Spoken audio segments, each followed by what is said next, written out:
State line truck and trailer Virginia state line ते लैके आए ने truck and trailer repair shop interstate 81 they exit 323 opposite flying J truck shop जिथे ट्रकों की हर तरह की तसल्ली बख्श मुरम्मत की जाती है। इस दे नाल ही पार्किंग ते ऑफिस स्पेस भी है उपलब्ध। पूरी रात हफ्तावार या महीनावार पार्किंग अते ट्रक रिपेयर लई जरूर आओ। वधेरे जानकारी लई संपर्क करो 6812600050।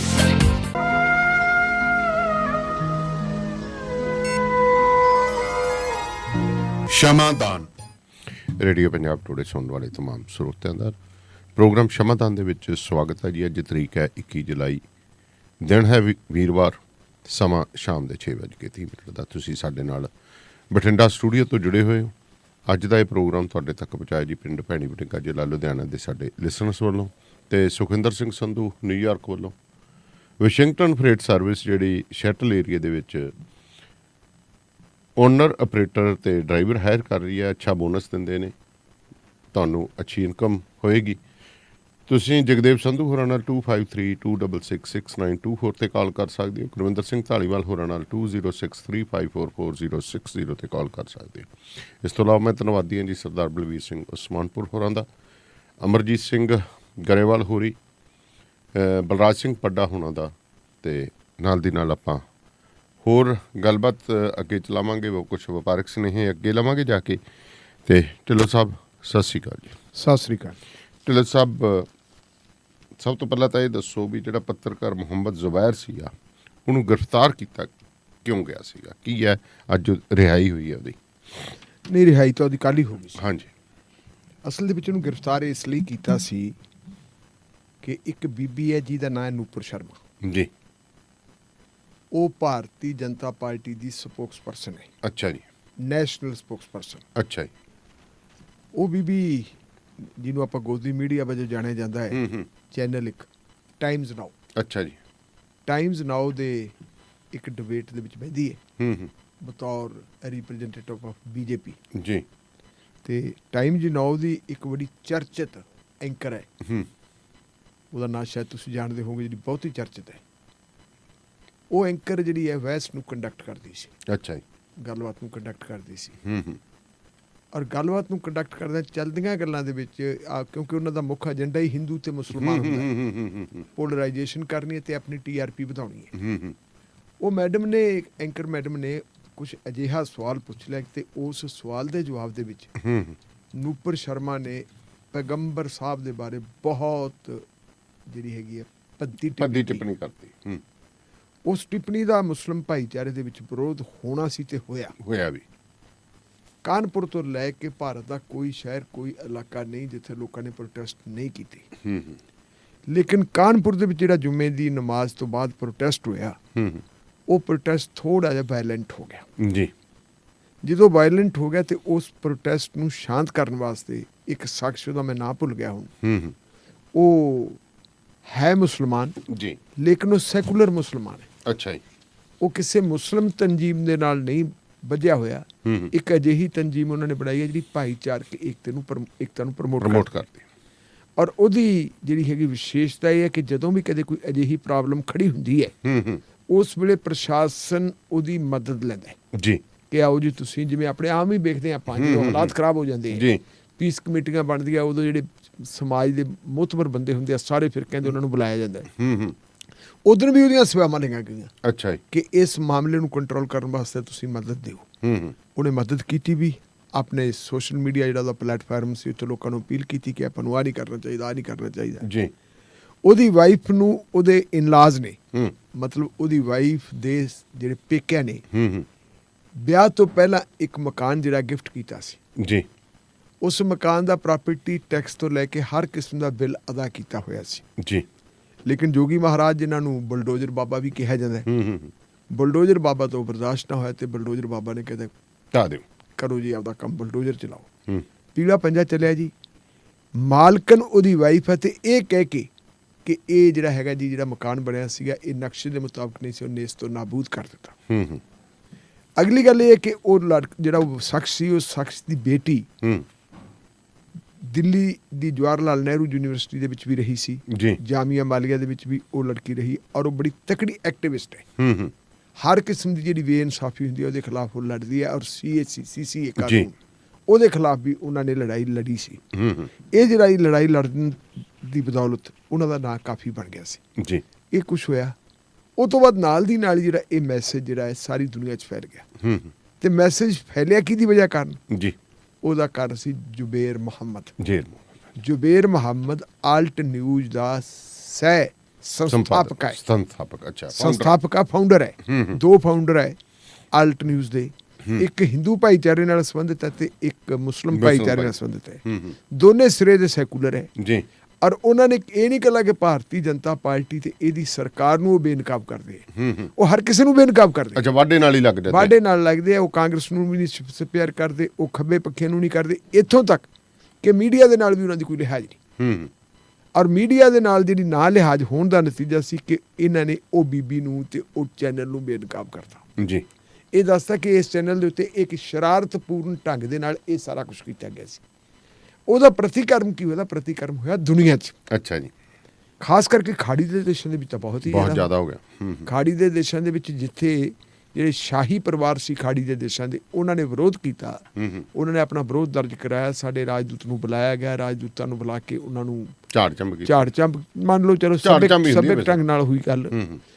ਔਰ ਸਾਡੇ ਉਪ ਰਾਸ਼ਟਰਪਤੀ ਸਾਹਿਬ ਗਏ ਸੀ। ਜਦੋਂ ਉਪ ਰਾਸ਼ਟਰਪਤੀ ਸਾਹਿਬ ਗਏ ਸੀ, ਉਹਨਾਂ ਦਾ ਵੀ ਜਿਸ ਕਿਸਮ ਦਾ ਮਾਨ ਸਨਮਾਨ ਹੋਣਾ ਚਾਹੀਦਾ ਸੀ ਉਹ ਨਹੀਂ ਹੋਇਆ। ਉਹ ਨਹੀਂ ਹੋਇਆ। ਇੱਥੋਂ ਤੱਕ ਕਿ ਭਾਰਤੀ ਮਾਲ ਜਿਹੜਾ ਸੀਗਾ ਉਹਦਾ ਲੋਕਾਂ ਨੇ ਬਾਈਕਾਟ ਦਾ ਸੱਦਾ ਦਿੱਤਾ ਕਿ ਮੁਹੰਮਦ ਸਾਹਿਬ ਨੂੰ ਜਿਹੜੇ ਦੇਸ਼ ਦੇ ਵਿੱਚ ਇਸ ਤਰ੍ਹਾਂ ਭੱਦੀਆਂ ਟਿੱਪਣੀਆਂ ਦਾ ਸਾਹਮਣਾ ਕਰਨਾ ਪਵੇ, ਉਹਨੂੰ ਅਸੀਂ ਨਹੀਂ ਜੀ ਕਿਸੇ ਵੀ ਕੀਮਤ ਦੇ ਉੱਤੇ ਬਰਦਾਸ਼ਤ ਕਰਨਾ, ਤੇ ਇਹਨੂੰ ਇਹ ਖਤਮ ਕਰੋ ਜੀ। ਖਤਮ। ਉਹਦਾ ਮਾਲ ਦਾ ਬਾਈਕਾਟ ਹੋ ਗਿਆ। ਹੂੰ ਮਜਬੂਰੀ ਇਹ ਹੋ ਗਈ ਫਿਰ ਸਰਕਾਰ ਦੀ ਕਿ ਸਰਕਾਰ ਨੇ ਆਪਣੇ ਡਿਪਲੋਮੈਟਸ ਦੇ ਰਾਹੀਂ ਉਹਨਾਂ ਨੂੰ ਕੰਟਰੋਲ ਕਰਨ ਦਾ ਯਤਨ ਕੀਤਾ ਔਰ ਨੂਪਰ ਸ਼ਰਮਾ ਨੂੰ 6 ਸਾਲ ਦੇ ਲਈ ਸਸਪੈਂਡ ਕਰਤਾ। ਜੀ ਸਸਪੈਂਸ਼ਨ ਦਾ ਕੋਈ ਟਾਈਮ ਨਹੀਂ ਹੁੰਦਾ। ਤੇ ਉਹਨਾਂ ਨੇ ਕਰਤਾ ਜੀ, ਇਹਨੂੰ ਸਸਪੈਂਡ ਕਰਤਾ। ਇੱਕ ਨਵੀਨ ਜਿੰਦਲ ਨਾਂ ਦਾ ਬੰਦਾ ਸੀ ਇਹਨਾਂ ਦਾ, ਉਹ ਭਾਰਤੀ ਜਨਤਾ ਪਾਰਟੀ ਦਾ ਦਿੱਲੀ ਯੂਨਿਟ ਦਾ ਬੁਲਾਰਾ ਸੀ ਜੀ। ਉਹਨੂੰ ਹਮੇਸ਼ਾ ਲਈ ਪਾਰਟੀ ਦੇ ਵਿੱਚੋਂ ਛੁੱਟੀ ਕਰਤੀ, ਉਹਦੀ ਕੱਢਤਾ। ਇਹ ਤੋਂ ਬਾਅਦ ਨੂਪਰ ਸ਼ਰਮਾ ਨੂੰ ਤਾਂ ਕਿਸੇ ਨੇ ਕੁਛ ਨਹੀਂ ਕਿਹਾ। ਉਹਦੇ ਖਿਲਾਫ ਮੁਕੱਦਮੇ ਵੀ ਦਰਜ ਹੋਏ। ਉਹਦੇ ਖਿਲਾਫ ਮਹਾਰਾਸ਼ਟਰ 'ਚ ਵੀ ਮੁਕੱਦਮੇ ਦਰਜ ਹੋਏ, ਉਹਦੇ ਖਿਲਾਫ ਰਾਜਸਥਾਨ 'ਚ ਵੀ ਹੋਏ, ਉਹਦੇ ਖਿਲਾਫ ਆਪਣੇ ਤੁਹਾਡਾ ਬੰਗਾਲ ਦੇ ਵਿੱਚ ਵੀ ਹੋਏ ਜੀ। ਲੇਕਿਨ ਕਿਸੇ ਨੇ ਉਹਨੂੰ ਹੱਥ ਨਹੀਂ ਲਾਇਆ। ਈਵਨ ਦਿੱਲੀ 'ਚ ਵੀ ਮੁਕੱਦਮਾ ਦਰਜ ਹੋਇਆ, ਕਿਸੇ ਨੇ ਉਹਨੂੰ ਹੱਥ ਨਹੀਂ ਲਾਇਆ। ਤੇ ਨਤੀਜਾ ਕੀ ਹੋਇਆ? ਜ਼ੁਬੈਰ ਮੁਹੰਮਦ ਨੂੰ ਗ੍ਰਿਫਤਾਰ ਕਰ ਲਿਆ ਜੀ। ਗ੍ਰਿਫਤਾਰ ਕਾਹਦੇ 'ਚ ਕੀਤਾ? ਉਹ ਵੀ ਬੜੀ ਹੱਸਣਯੋਗ ਗੱਲ ਹੈਗੀ ਹੈ। ਕੋਈ 2010-11 ਦੇ ਵਿੱਚ ਇੱਕ ਫਿਲਮ ਆਈ ਸੀ ਜੀ। ਉਸ ਫਿਲਮ ਦੇ ਵਿੱਚ ਇੱਕ ਗੀਤ ਸੀ ਜਾਂ ਇੱਕ ਕੁਝ ਦ੍ਰਿਸ਼ ਫਿਲਮਾਇਆ ਗਿਆ ਸੀ। ਉਸ ਦ੍ਰਿਸ਼ ਦੇ ਮੁਤਾਬਕ ਇੱਕ ਹੋਟਲ ਹੈ, ਜਿਸ ਹੋਟਲ ਦਾ ਨਾਂ ਹੈ ਹਨੀਮੂਨ ਜੀ। ਹਨੀਮੂਨ, ਹਾਂਜੀ। ਹਨੀਮੂਨ ਹੋਟਲ ਦੇ ਵਿੱਚ ਜੋ ਕੁਝ ਆਪਾਂ ਨੂੰ ਪਤਾ ਹੀ ਜਿਹੋ ਜਿਹਾ ਨਾਂ ਤੇ ਕੀ ਕੁਝ ਹੁੰਦਾ ਉੱਥੇ। ਬਾਅਦ ਦੇ ਵਿੱਚ ਉਹਦਾ ਨਾਂ ਚੇਂਜ ਕਰਕੇ ਤਰਤਾ ਹਨੂਮਾਨ। ਅੱਛਾ, ਹਨੀਮੂਨ ਤੋਂ ਹਨੂਮਾਨ ਕਰਤਾ। 2018 ਦੇ ਵਿੱਚ ਇਸ ਬੰਦੇ ਨੇ ਇੱਕ ਟਵੀਟ ਕੀਤਾ ਸੀ ਕਿ ਆਹ ਕੁਝ ਵੀ ਹੁੰਦਾ ਹੈ, ਧਰਮ ਦੀ ਦੁਰਵਰਤੋਂ ਕਿਸ ਢੰਗ ਨਾਲ ਹੁੰਦੀ ਹੈ, ਕਿ ਜੋ ਵੀ ਜਿਹੜੇ ਸੀ ਉਹਨੇ ਉਹ ਟਵੀਟ ਕਰਤਾ। ਉਸ ਮੁੱਦੇ ਨੂੰ ਲੈ ਕੇ ਜਿਹੜੀ ਗੱਲ ਉਹਦੇ ਵਿੱਚ ਕਹੀ ਹੋਈ ਸੀ, ਉਹ 2018 ਦਾ ਤੇ ਹੁਣ 22 ਹੈ, 4 ਸਾਲ ਹੋ ਗਏ। ਫਿਰ ਕਿਸੇ ਅਗਿਆਤ ਜਿਹੜਾ ਹੈਗਾ ਹੈਂਡਲ ਤੋਂ ਉਸ ਟਵੀਟ ਦਾ ਜ਼ਿਕਰ ਹੋ ਗਿਆ ਜੀ, ਇਹਨੇ ਤੇ ਬੰਦੇ ਨੇ ਆਹ ਗੱਲ ਕਰਤੀ ਜੀ। ਉਹਦਾ ਨੋਟਿਸ ਲੈ ਲਿਆ ਨਾਲ ਦੇ ਨਾਲ, ਉਹਦਾ ਨੋਟਿਸ ਲੈ ਲਿਆ ਪੁਲਿਸ ਨੇ ਕਿ ਆਹ ਦੇਖੋ ਜੀ, ਇਸ ਬੰਦੇ ਨੇ ਤਾਂ ਬਹੁਤ ਵੱਡਾ ਕੰਮ ਕਰਤਾ, ਇਹਨੇ ਤਾਂ ਸਮਾਜ ਦੇ ਵਿੱਚ ਅੱਗ ਪਾਉਣ ਦੀ ਕੋਸ਼ਿਸ਼ ਕੀਤੀ ਹੈ। ਉਹਨੂੰ ਬੁਲਾ ਲਿਆ ਵੀ ਆ ਤੇਰੇ ਨਾਲ ਗੱਲਬਾਤ ਕਰਨੀ ਹੈ। ਬੁਲਾਇਆ ਕਿਸੇ ਹੋਰ ਮਾਮਲੇ 'ਚ ਜੀ, ਆਲਟ ਨਿਊਜ਼ ਵਾਲੇ ਮਾਮਲੇ 'ਚ ਬੁਲਾ ਲਿਆ, ਗ੍ਰਿਫਤਾਰ ਹੋ ਚ ਕਰ ਲਿਆ ਕਿ ਤੂੰ ਆਹ ਕੀਤਾ ਸੀ। ਉਹ ਬੰਦਾ ਜੇਲ੍ਹ ਚਲਾ ਗਿਆ। 27 ਮੇਰੇ ਖਿਆਲ ਮੁਤਾਬਕ 27 ਜੂਨ ਦਾ ਉਹ ਬੰਦਾ ਜੇਲ੍ਹ 'ਚ ਗਿਆ ਹੈ। ਸੌਰੀ 27 ਜੂਨ ਨਹੀਂ, 27 ਜੂਨ ਜੀ। 27 ਜੂਨ ਨੂੰ ਗ੍ਰਿਫਤਾਰ ਕਰ ਲਿਆ। ਉਹ ਬੰਦਾ ਜੇਲ੍ਹ 'ਚ ਚਲਾ ਗਿਆ। ਜੇਲ੍ਹ 'ਚ ਜਾਣ ਤੋਂ ਬਾਅਦ ਉਹਨਾਂ ਨੇ ਚਾਰਾਜੋਈ ਕੀਤੀ, ਆਪਣੀ ਬੇਲ ਐਪਲੀਕੇਸ਼ਨ ਪਾਤੀ। ਬੇਲ ਉਹਨੂੰ ਮਿਲ ਗਈ, ਵੀ ਲੇਕਿਨ ਬੇਲ ਮਿਲਣ ਦੇ ਬਾਵਜੂਦ ਵੀ ਉਹ ਜੇਲ੍ਹ 'ਚ ਹੈ। ਅੱਛਾ, ਕਿਉਂ ਜੇਲ੍ਹ 'ਚ ਹੈ? ਕਿ ਕੋਈ ਅੱਧੀ ਦਰਜਨ ਦੇ ਕਰੀਬ ਮੁਕੱਦਮੇ ਦਰਜ ਹੋ ਗਏ ਯੂਪੀ ਦੇ ਵਿੱਚ ਕਰ ਰਹੇ ਜੀ, ਦੱਬੀ ਹੈ ਬਲਡੋਜ਼ਰ ਬਾਬੇ ਦੇ ਰਾਜ ਦੇ ਵਿੱਚ ਕਰ ਲਏ ਦਰਜ ਵੀ। ਆ ਲਓ ਜੀ, ਆ ਮੁਕੱਦਮੇ ਦਰਜ ਹੋ ਗਏ। ਉਹ ਕਹਿੰਦਾ ਹੁਣ ਮੈਂ ਕਰਾਂ ਕੀ? ਇਸੇ ਸਮੇਂ ਦੌਰਾਨ ਨੂਪਰ ਸ਼ਰਮਾ ਜਿਹੜੀ ਆ ਉਹ ਗਈ ਕੋਰਟ ਦੇ ਵਿੱਚ। ਉਹਨੇ ਕਿਹਾ ਜੀ ਮੇਰੇ ਸਾਰੇ ਕੇਸ ਇੱਕ ਥਾਂ ਇਕੱਠੇ ਕਰ ਦਿਓ, ਮੇਰੇ ਖਿਲਾਫ ਕਈ ਮੁਕੱਦਮੇ।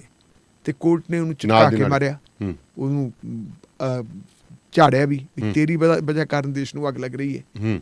ਉਸ ਤੋਂ ਬਾਅਦ ਉਹਨਾਂ ਨੇ ਆਪਣੀ ਉਹ ਬੇਲ ਐਪਲੀਕੇਸ਼ਨ ਵਾਪਸ ਲੈ ਲਈ। ਸੌਰੀ ਉਹ ਜਿਹੜੀ ਐਪਲੀਕੇਸ਼ਨ ਵਾਪਸ ਲੈ ਲਈ, ਜਿਹੜੇ ਸਾਰੇ ਕੇਸ ਇਕੱਠੇ ਕਰਨੇ ਸੀ। ਫਿਰ ਦੁਬਾਰਾ ਉਹਨੇ ਇੱਕ ਐਪਲੀਕੇਸ਼ਨ ਹੋਰ ਦੇਤੀ, ਕਹਿੰਦੀ ਜੀ ਮੇਰੀ ਜਾਨ ਨੂੰ ਖਤਰਾ ਹੈ। ਅੱਛਾ ਜੀ। ਮੈਨੂੰ ਤਾਂ ਮਾਰਨ ਵਾਸਤੇ ਬੰਦੇ ਪਾਕਿਸਤਾਨ ਚੋਂ ਵੀ ਆ ਗਏ। ਉਹ ਇੱਕ ਕੋਈ ਇਹਨਾਂ ਨੇ ਫੜਿਆ ਸੀ, ਆਪਣਾ BSF ਵਾਲਿਆਂ ਨੇ ਕੋਈ 22 ਸਾਲ ਦਾ ਮੁੰਡਾ ਫੜਿਆ ਸੀ ਜੀ। ਮਾਨਯੋਗ ਅਦਾਲਤ ਨੇ ਆਰਟੀਕਲ 14 ਦੀ ਗੱਲ ਕਰਦਿਆਂ ਹੋਇਆ ਕਹਿੰਦੇ ਠੀਕ ਹੈ ਜੀ, ਇਹਨੂੰ ਆਪਾਂ ਇਹਦੇ ਸਾਰੇ ਕੇਸ ਸਿੱਖਤਾਂ ਇਕੱਠੇ ਕਰ ਦਿਓ ਔਰ ਕੁਝ ਸਮੇਂ ਦੇ ਲਈ ਉਹਦੀ ਗ੍ਰਿਫਤਾਰੀ ਦੇ ਉੱਤੇ ਰੋਕ ਲਾਤੀ। ਇਹ ਮਾਮਲਾ ਆਪਾਂ ਉਠਾਇਆ ਸੀ, ਆਪਾਂ ਇਹ ਕਿਹਾ ਸੀ ਕਿ ਆਰਟੀਕਲ 14 ਜਿਹੜਾ ਇਹ ਇਕੱਲਾ ਉਹਦੇ ਵਾਸਤੇ ਕਿਉਂ ਹੈ? ਉਹ ਬਹੁ ਗਿਣਤੀ ਭਾਈਚਾਰੇ ਨਾਲ ਸੰਬੰਧ ਰੱਖਦੀ ਹੈ ਤੇ ਇਹ ਘੱਟ ਗਿਣਤੀ ਭਾਈਚਾਰੇ ਨਾਲ ਜੁਬੇਰ ਰੱਖਦਾ, ਇਹਦਾ ਕਿਉਂ ਨਹੀਂ? ਕੱਲ ਫਿਰ ਜੀ ਇਹਦਾ ਜਿਹੜੀ ਹੈਗੀ ਹੈ, ਇਹਨੇ ਆਪਣੀ ਐਪਲੀਕੇਸ਼ਨ ਲਾਈ ਕਿ ਜੀ ਮੇਰੇ ਨਾਲ ਆਹ ਕੁਛ ਹੋ ਰਿਹਾ ਹੈ ਤੇ ਮੇਰੇ ਕੇਸ ਰੱਦ ਕੀਤੇ ਜਾਣ, ਜਿਹੜੀਆਂ ਮੇਰੇ ਖਿਲਾਫ FIR ਦਰਜ ਕੀਤੀਆਂ ਹੋਈਆਂ ਜੀ। ਉਹ ਖੁਸ਼ਕਿਸਮਤੀ ਇਸ ਗੱਲ ਦੀ ਹੈ ਕਿ ਉਹ ਜਿਹੜਾ ਲੱਗਿਆ ਵਾ ਕੇਸ ਲੱਗਿਆ ਜਿਸ ਬੈਂਚ ਕੋਲੇ, ਉਸ ਬੈਂਚ ਦੇ ਵਿੱਚ ਜਿਹੜੇ ਹੈਗੇ ਮੁਖੀ ਹੈ ਜਸਟਿਸ DY ਚੰਦਰਾਚੂੜ ਜੀ, ਜਸਟਿਸ ਸੂਰਿਆਕਾਂਤ, ਜਸਟਿਸ ਸੂਰਿਆਕਾਂਤ ਤੇ ਨੂਪਰ ਸ਼ਰਮਾ ਵਾਲੇ ਬੈਂਚ ਦੇ ਵਿੱਚ ਵੀ ਸੀ ਜਿਨ੍ਹਾਂ ਨੇ ਉਹਨੂੰ ਰਾਹਤ ਦਿੱਤੀ ਹੈ ਜੀ, ਔਰ ਜਸਟਿਸ AS ਬੋਪੰਨਾ। ਤਿੰਨਾਂ ਦੇ ਲੱਗ ਗਿਆ ਜੀ। ਜਦੋਂ ਇਹਨਾਂ ਨੇ ਗੱਲ ਸੁਣੀ ਤੇ ਪਹਿਲਾਂ ਹੀ ਸਵਾਲ ਕੀਤਾ ਜਸਟਿਸ ਚੰਦਰਾਚੂੜ ਨੇ ਜੀ ਕਿ ਬੰਦੇ ਨੂੰ ਜ਼ਮਾਨਤ ਮਿਲ ਗਈ ਉਹ ਜੇਲ੍ਹ ਦੇ ਵਿੱਚ ਕਿਉਂ ਹੈ? ਇਹ ਦੱਸੋ। ਜਿੰਨੇ ਯੂਪੀ ਦੇ ਵਿੱਚ ਅੱਧੀ ਦਰਜਨ ਮੁਕੱਦਮੇ ਦਰਜ ਹੋਏ ਸੀ, ਉਹਨਾਂ ਨੇ ਕਹਿਤਾ ਵੀ ਇਹਨਾਂ ਸਾਰੇ ਮੁਕੱਦਮਿਆਂ ਦੀ ਜਿਹੜੀ ਹੈਗੀ ਹੈ ਤਫਤੀਸ਼ ਕਰਨ ਵਾਲੀ ਤਫਤੀਸ਼ੀ ਏਜੰਸੀ ਜਿਹਨੂੰ ਸਪੈਸ਼ਲ ਇਨਵੈਸਟੀਗੇਸ਼ਨ ਟੀਮ ਕਿਹਾ ਗਿਆ, ਉਹਨੂੰ ਭੰਗ ਕਰਤਾ। ਅੱਛਾ ਜੀ। ਵੀ ਇਹ ਗੈਰ ਕਾਨੂੰਨੀ ਭੰਗ ਹੈ, ਇਹਦੀ ਕੋਈ ਲੋੜ ਨਹੀਂ। ਅਗਲੀ ਗੱਲ ਕਹਿ ਦਿੱਤਾ ਕਿ ਸਾਰੇ ਦੇ ਸਾਰੇ ਮੁਕੱਦਮੇ ਜਿਹੜੇ ਹੈਗੇ ਇਹਦੇ ਉਹ ਦਿੱਲੀ ਟਰਾਂਸਫਰ ਕਰ ਦਿਓ। ਜਿੱਥੇ ਪਹਿਲਾ ਮੁਕੱਦਮਾ, ਪਹਿਲੇ ਮੁਕੱਦਮੇ ਦੇ ਨਾਲ ਹੀ ਸਾਰੇ ਮੁਕੱਦਮੇ ਇਹ ਕਰ ਦਿਓ। ਅਗਾਂਹ ਨੂੰ ਜੇ ਕੋਈ ਮੁਕੱਦਮਾ ਇਹਦੇ ਖਿਲਾਫ ਦਰਜ ਹੋਣਾ ਉਹ ਵੀ ਇੱਥੇ ਭੇਜ ਦਿਓ। ਤੇ ਇੱਕ ਵੱਡੀ ਰਾਹਤ ਹੋਰ ਦੇਤੀ ਕਿ ਬਈ ਸ਼੍ਰੀਮਾਨ ਜੁਬੇਰ ਸਾਹਿਬ, ਜੇ ਤੁਸੀਂ ਆਪਣੇ FIR ਦਰਜ ਰੱਦ ਕਰਵਾਉਣੀ ਹੈ ਤਾਂ ਤੁਸੀਂ ਦਿੱਲੀ ਹਾਈ ਕੋਰਟ ਕੋਲ ਜਾ ਕੇ ਅਪਰੋਚ ਕਰੋ, ਉੱਥੇ ਤੁਸੀਂ ਆਪਣੀ ਪਟੀਸ਼ਨ ਪਾ ਸਕਦੇ ਹੋ। ਅਗਲੀ ਗੱਲ ਬੜੇ ਮਤਲਬ ਤਿੰਨ ਜਿਹੜੀਆਂ ਬੜੀਆਂ ਇਤਿਹਾਸਕ ਗੱਲਾਂ ਕਹੀਆਂ, ਤੇ ਇਹ ਕਹਿਤੀ। ਅਗਲੀ ਗੱਲ ਉਹਨਾਂ ਨੇ ਕਹਿ ਦਿੱਤੀ ਕਿ ਇਸ ਬੰਦੇ ਨੂੰ ਇਮੀਡੀਏਟ ਰਿਹਾ ਕੀਤਾ ਜਾਵੇ। ਅੱਛਾ ਜੀ। ਇਮੀਡੀਏਟ ਅੱਛਾ, ਘਰੇ ਭੇਜੋ, ਹੁਣੇ ਰਿਹਾ ਕੀਤਾ ਜਾਵੇ। ਔਰ ਜੱਜ ਸਾਹਿਬਾਨ ਨੇ ਕਹਿਤਾ ਆਪਣੇ ਸਟਾਫ ਨੂੰ ਕਿ ਛੇਤੀ ਆਰਡਰ ਤਿਆਰ ਕਰ ਲਓ ਤੇ ਸਾਰੇ ਦਸਤਖਤ ਕਰਵਾ ਲਓ ਤਾਂ ਕਿ ਡਿਲੇ ਨਾ ਹੋ ਜੇ। ਤੇ ਫਿਰ ਕਹਿਤਾ ਕਿ ਦਿੱਲੀ ਦੀ ਮੈਟਰੋਪੋਲੀਟਨ ਮੈਜਿਸਟ੍ਰੇਟ ਦੀ ਜਿਹੜੀ ਹੈ ਪਟਿਆਲਾ ਹਾਊਸ ਦੀ ਅਦਾਲਤ ਹੈ, ਉੱਥੇ 20,000 ਰੁਪਏ ਦਾ ਮੁਚੱਲਕਾ ਜਿਹੜਾ ਜਮ੍ਹਾਂ ਕਰਵਾ ਦਿਓ। ਅੱਛਾ ਜੀ। ਔਰ ਅਦਾਲਤ ਨੂੰ ਕਹਿਤਾ ਕਿ ਉਹਨੂੰ ਤੁਰੰਤ ਰਿਹਾ ਕਰਨ ਦਾ ਹੁਕਮ ਕਰਦਾ। ਇਹ ਹੁਕਮ ਕੀਤਾ ਤੇ ਕੱਲ ਸ਼ਾਮ ਵੇਲੇ ਜੁਬੇਰ ਮੁਹੰਮਦ ਜਿਹੜੇ ਹੈਗੇ ਆ ਬਾਹਰ ਆ ਗਏ। ਅਗਲੀ ਗੱਲ, ਸਰਕਾਰ ਨੇ ਉੱਥੇ ਇਹ ਪਲੀ ਲਈ, ਯੂਪੀ ਸਰਕਾਰ ਨੇ ਕਿ ਜੀ ਇਸ ਬੰਦੇ ਦੇ ਉੱਤੇ ਪਾਬੰਦੀ ਲਾਓ ਕਿ ਅਗਾਂਹ ਨੂੰ ਕੋਈ ਟਵੀਟ ਨਾ ਕਰੇ। ਅੱਛਾ। ਦਾਨੀਆਲ ਸਾਹਿਬ ਬੜਾ ਇਤਿਹਾਸਕ ਜਿਹੜੀ ਹੈਗੀ ਟਿੱਪਣੀ ਕਰਤੀ, ਲਿਖਤੀ ਰੂਪ ਦੇ ਵਿੱਚ ਜਿਹੜੀ ਮਾਨਯੋਗ ਸੁਪਰੀਮ ਕੋਰਟ ਨੇ। ਉਹ ਕਹਿੰਦੇ ਵੀ ਇਹ ਕਿਵੇਂ ਹੋ ਸਕਦਾ ਕਿ ਕੋਈ ਪੱਤਰਕਾਰ ਟਵੀਟ ਨਾ ਕਰੇ। ਇਹ ਕਿਵੇਂ ਹੋ ਸਕਦਾ ਕਿ ਕੋਈ ਪੱਤਰਕਾਰ ਨਾ ਲਿਖੇ? ਜੇ ਪੱਤਰਕਾਰ ਨੂੰ ਟਵੀਟ ਕਰਨ ਤੋਂ ਰੋਕਣਾ ਤੇ ਲਿਖਣ ਤੋਂ ਰੋਕਣਾ ਹੈ, ਸ਼੍ਰੀਮਾਨ ਵਕੀਲ ਸਾਹਿਬਾਨ, ਫਿਰ ਤੁਹਾਨੂੰ ਵੀ ਬਹਿਸ ਕਰਨ ਦਾ ਕੋਈ ਅਧਿਕਾਰ ਨਹੀਂ ਹੈ। ਜੇ ਵਕੀਲ ਬਹਿਸ ਹੀ ਨਾ ਕਰਨਗੇ, ਆਰਗੂ ਨਾ ਕਰਨਗੇ, ਤੇ ਵਕੀਲਾਂ ਦੇ ਕੋਲ ਫਿਰ ਰਹਿ ਕੀ ਗਿਆ। ਤੇ ਜੇ ਪੱਤਰਕਾਰ ਲਿਖਣਗੇ ਨਾ ਆਪਣੇ ਵਿਚਾਰਾਂ ਦੇ ਪ੍ਰਗਟਾਵੇ ਦੀ ਆਜ਼ਾਦੀ ਦਾ ਉਹ ਨਿਗਣਾ ਮੰਨਣਗੇ, ਆਨੰਦ ਨਾਲ, ਤਾਂ ਫਿਰ ਉਹ ਕਾਹਦੇ ਵਾਸਤੇ? ਤੇ ਇਹ ਕਰਕੇ ਬਿਲਕੁਲ ਨਹੀਂ ਹੋਊਗਾ। ਇਹ ਸਾਡੇ ਮਤਲਬ ਭਾਈਚਾਰੇ ਦੇ ਲਈ ਮੇਰੇ ਖਿਆਲ ਮੁਤਾਬਕ ਬਹੁਤ ਵੱਡੀ ਰਾਹਤ ਹੈ। ਔਰ ਇੱਥੇ ਮੈਂ ਇਹ ਵੀ ਦੱਸਵਾਂ ਕਿ ਜੁਬੇਰ ਦੇ ਮਾਮਲੇ ਨੂੰ ਲੈ ਕੇ ਭਾਰਤ ਦੀਆਂ ਜਿਹੜੀਆਂ ਨੈਸ਼ਨਲ ਲੈਵਲ ਦੀਆਂ ਪੱਤਰਕਾਰਾਂ ਦੀਆਂ ਜਥੇਬੰਦੀਆਂ ਜੀ, ਪ੍ਰੈਸ ਕਲੱਬ ਆਫ ਇੰਡੀਆ, ਉਹਨਾਂ ਸਾਰਿਆਂ ਨੇ ਆਪੋ ਆਪਣੇ ਪੱਧਰ ਦੇ ਉੱਤੇ ਆਪਣੇ ਜਿਹੜੇ ਪ੍ਰੋਟੈਸਟ ਆ ਉਹ ਦਰਜ ਕਰਵਾਏ ਸੀ ਜੀ। ਔਰ ਇਹ ਜੁਬੇਰ ਮੁਹੰਮਦ ਆਪਦੇ ਘਰ ਆ ਗਏ ਔਰ ਆਪਦੇ ਘਰ ਆ ਕੇ ਉਹਨਾਂ ਨੇ ਆਪਣਾ ਕੰਮ ਫੇਰ ਸ਼ੁਰੂ ਕਰ ਦੇਣਾ। ਜਿੱਥੇ ਅਸੀਂ ਮਾਨਯੋਗ ਅਦਾਲਤ ਦਾ ਧੰਨਵਾਦ ਕਰਦੇ ਹਾਂ, ਉੱਥੇ ਅਸੀਂ ਉਹਨਾਂ ਜਥੇਬੰਦੀਆਂ ਦਾ ਵੀ ਸ਼ੁਕਰੀਆ ਅਦਾ ਕਰਦੇ ਹਾਂ ਜਿਨ੍ਹਾਂ ਜਥੇਬੰਦੀਆਂ ਨੇ ਆਪਣੀ ਆਵਾਜ਼ ਬੁਲੰਦ ਕੀਤੀ ਜੁਬੇਰ ਦੇ ਹੱਕ ਵਿੱਚ ਜੀ। ਇਸ ਦੇ ਨਾਲ ਹੀ ਕੁਇਕ ਟਰੱਕ ਲਿਊਬ ਦੇ 3rd ਐਨੀਵਰਸਰੀ ਦੇ ਉੱਤੇ ਤੁਹਾਨੂੰ $75 ਆਫ ਦਿੱਤਾ ਜਾ ਰਿਹਾ ਜੀ। ਇਹਨਾਂ ਦੀ ਨੈਪਨੀ ਲੋਕੇਸ਼ਨ ਦੇ ਉੱਤੇ ਐਗਜ਼ਿਟ 579 ਹਾਈਵੇ 401 ਤੇ ਅੱਜ ਯਾਨੀ ਕਿ ਜੁਲਾਈ 21 ਨੂੰ ਫ੍ਰੀ ਬਾਰਬੀਕਿਊ ਹੋਏਗਾ, ਫ੍ਰੀ ਟਰੱਕ ਗਰੀਸ ਵੀ ਹੋਏਗੀ। ਸੋ ਅੱਜ ਮੌਕਾ ਨਾ ਖੁੰਝਣ ਦਿਓ ਜੀ। Quick truck lube exit 579 highway 401 ਨੈਪਨੀ। ਤੇ ਢਿੱਲੋਂ ਸਾਹਿਬ ਹੁਣ ਅੱਗੇ ਚੱਲੀਏ।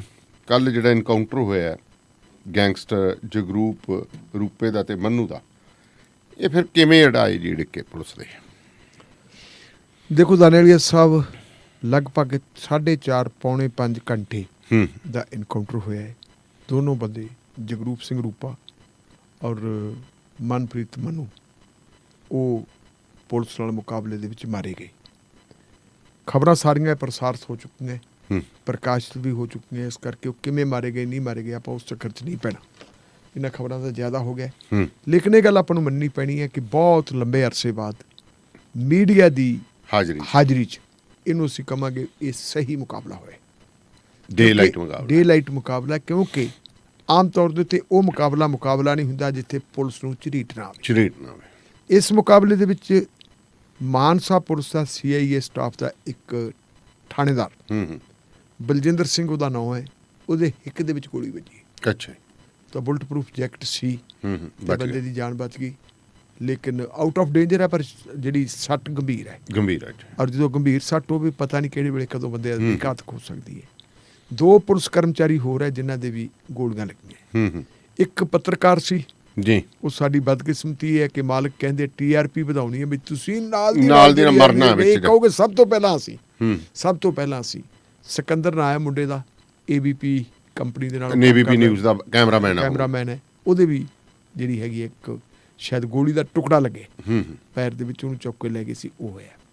ਹੁਣ ਵੱਡੀ ਗੱਲ ਇਹ ਹੈ ਕਿ ਇਹ 29 ਮਈ ਨੂੰ ਸਿੱਧੂ ਮੂਸੇਵਾਲੇ ਦਾ ਕਤਲ ਹੁੰਦਾ ਹੈ ਜੀ, ਔਰ ਕੱਲ ਇਹਨੂੰ 52 ਦਿਨ ਹੋਏ ਤੇ 52 ਦਿਨਾਂ ਬਾਅਦ 2 ਜਿਹੜੇ ਹੈਗੇ ਗੈਂਗਸਟਰ ਜਿਨ੍ਹਾਂ ਦੀ ਸ਼ਨਾਖਤ ਹੋ ਚੁੱਕੀ ਸੀ, ਪੰਜਾਬ ਪੁਲਿਸ ਨੇ ਸ਼ਨਾਖਤ ਕਰ ਲਈ ਸੀ, ਦਿੱਲੀ ਪੁਲਿਸ ਦੀ ਇਨਫੋਰਮੇਸ਼ਨ ਦੇ ਉੱਤੇ ਜੀ ਸ਼ਨਾਖਤ ਕਰ ਲਈ ਸੀ, ਉਹਨਾਂ ਦੀ ਕੱਲ ਉਹਨਾਂ ਦਾ ਸਮਝ ਲਓ ਵੀ ਤੁਸੀਂ ਇਨਕਾਊਂਟਰ ਦੇ ਵਿੱਚ ਮੌਤ ਹੋ ਗਈ।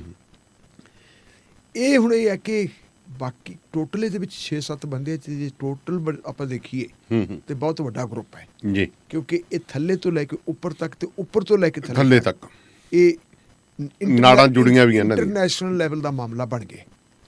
ਇੰਟਰਨੈਸ਼ਨਲ ਲੈਵਲ ਦਾ ਮਾਮਲਾ ਇਹ ਬਣਿਆ ਕਿ ਜਿੱਡਾ ਵੱਡਾ ਸਿੱਧੂ ਮੂਸੇਵਾਲੇ ਦਾ ਕੱਦ ਕਾਠ ਸੀ, ਉੱਡਾ ਹੀ ਵੱਡਾ ਉਹ ਕਲਾਕਾਰ ਸੀ, ਤੇ ਦੁਨੀਆ ਦਾ ਉਹ ਕਿਹੜਾ ਹਿੱਸਾ ਜਿੱਥੇ ਉਹਦੀ ਮੌਤ ਦਾ ਅਫਸੋਸ ਨਹੀਂ ਮਨਾਇਆ ਗਿਆ। 52-53 ਦਿਨਾਂ ਦੇ ਬਾਅਦ ਵੀ ਅੱਜ ਉਹਦੇ ਘਰ ਮੇਲਾ ਲੱਗਿਆ ਰਹਿੰਦਾ, ਲੋਕ ਆ ਕੇ ਉਹਦੇ ਮਾਂ-ਬਾਪ ਦੇ ਨਾਲ ਹਮਦਰਦੀ ਪ੍ਰਗਟ ਕਰਦੇ।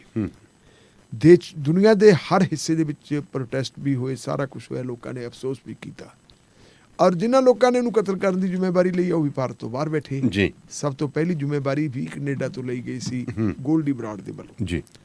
ਔਰ ਉਹਨੂੰ ਮੇਰੀ ਹੁਣ ਸਮਝ ਹੈ, ਜੋ ਕੁਛ ਮੈਂ ਦੇਖਿਆ ਪੜ੍ਹਿਆ, ਕਿ ਉਸ ਦਿਨ ਸਿੱਧੂ ਮੂਸੇਵਾਲੇ ਦਾ ਕਤਲ ਹੋਣਾ ਹੀ ਹੋਣਾ ਸੀ। ਜੇ ਘਰੋਂ ਨਾ ਵੀ ਨਿਕਲਦਾ ਤਾਂ ਵੀ ਹੋਣਾ ਸੀ, ਕਿਉਂਕਿ ਪੁਲਿਸ ਦੀ ਇੰਟੈਰੋਗੇਸ਼ਨ ਦੇ ਵਿੱਚ ਇਹ ਗੱਲ ਆ ਗਈ ਹੈ। ਨਹੀਂ ਜੀ, ਪੁਲਿਸ ਨੇ ਇਹ ਗੱਲ ਮੰਨ ਲਈ ਹੈ ਕਿ ਗੋਲਡੀ ਬਰਾੜ ਨੇ ਸ਼ੂਟਰਾਂ ਨੂੰ ਇਹ ਹੁਕਮ ਦਿੱਤਾ ਸੀ ਕਿ ਸਿੱਧੂ ਮੂਸੇਵਾਲੇ ਦੀ ਸਿਕਿਉਰਿਟੀ ਹੈ ਜਿਹੜੀ ਉਹ ਘਟਾਈ ਜਾ ਚੁੱਕੀ ਹੈ।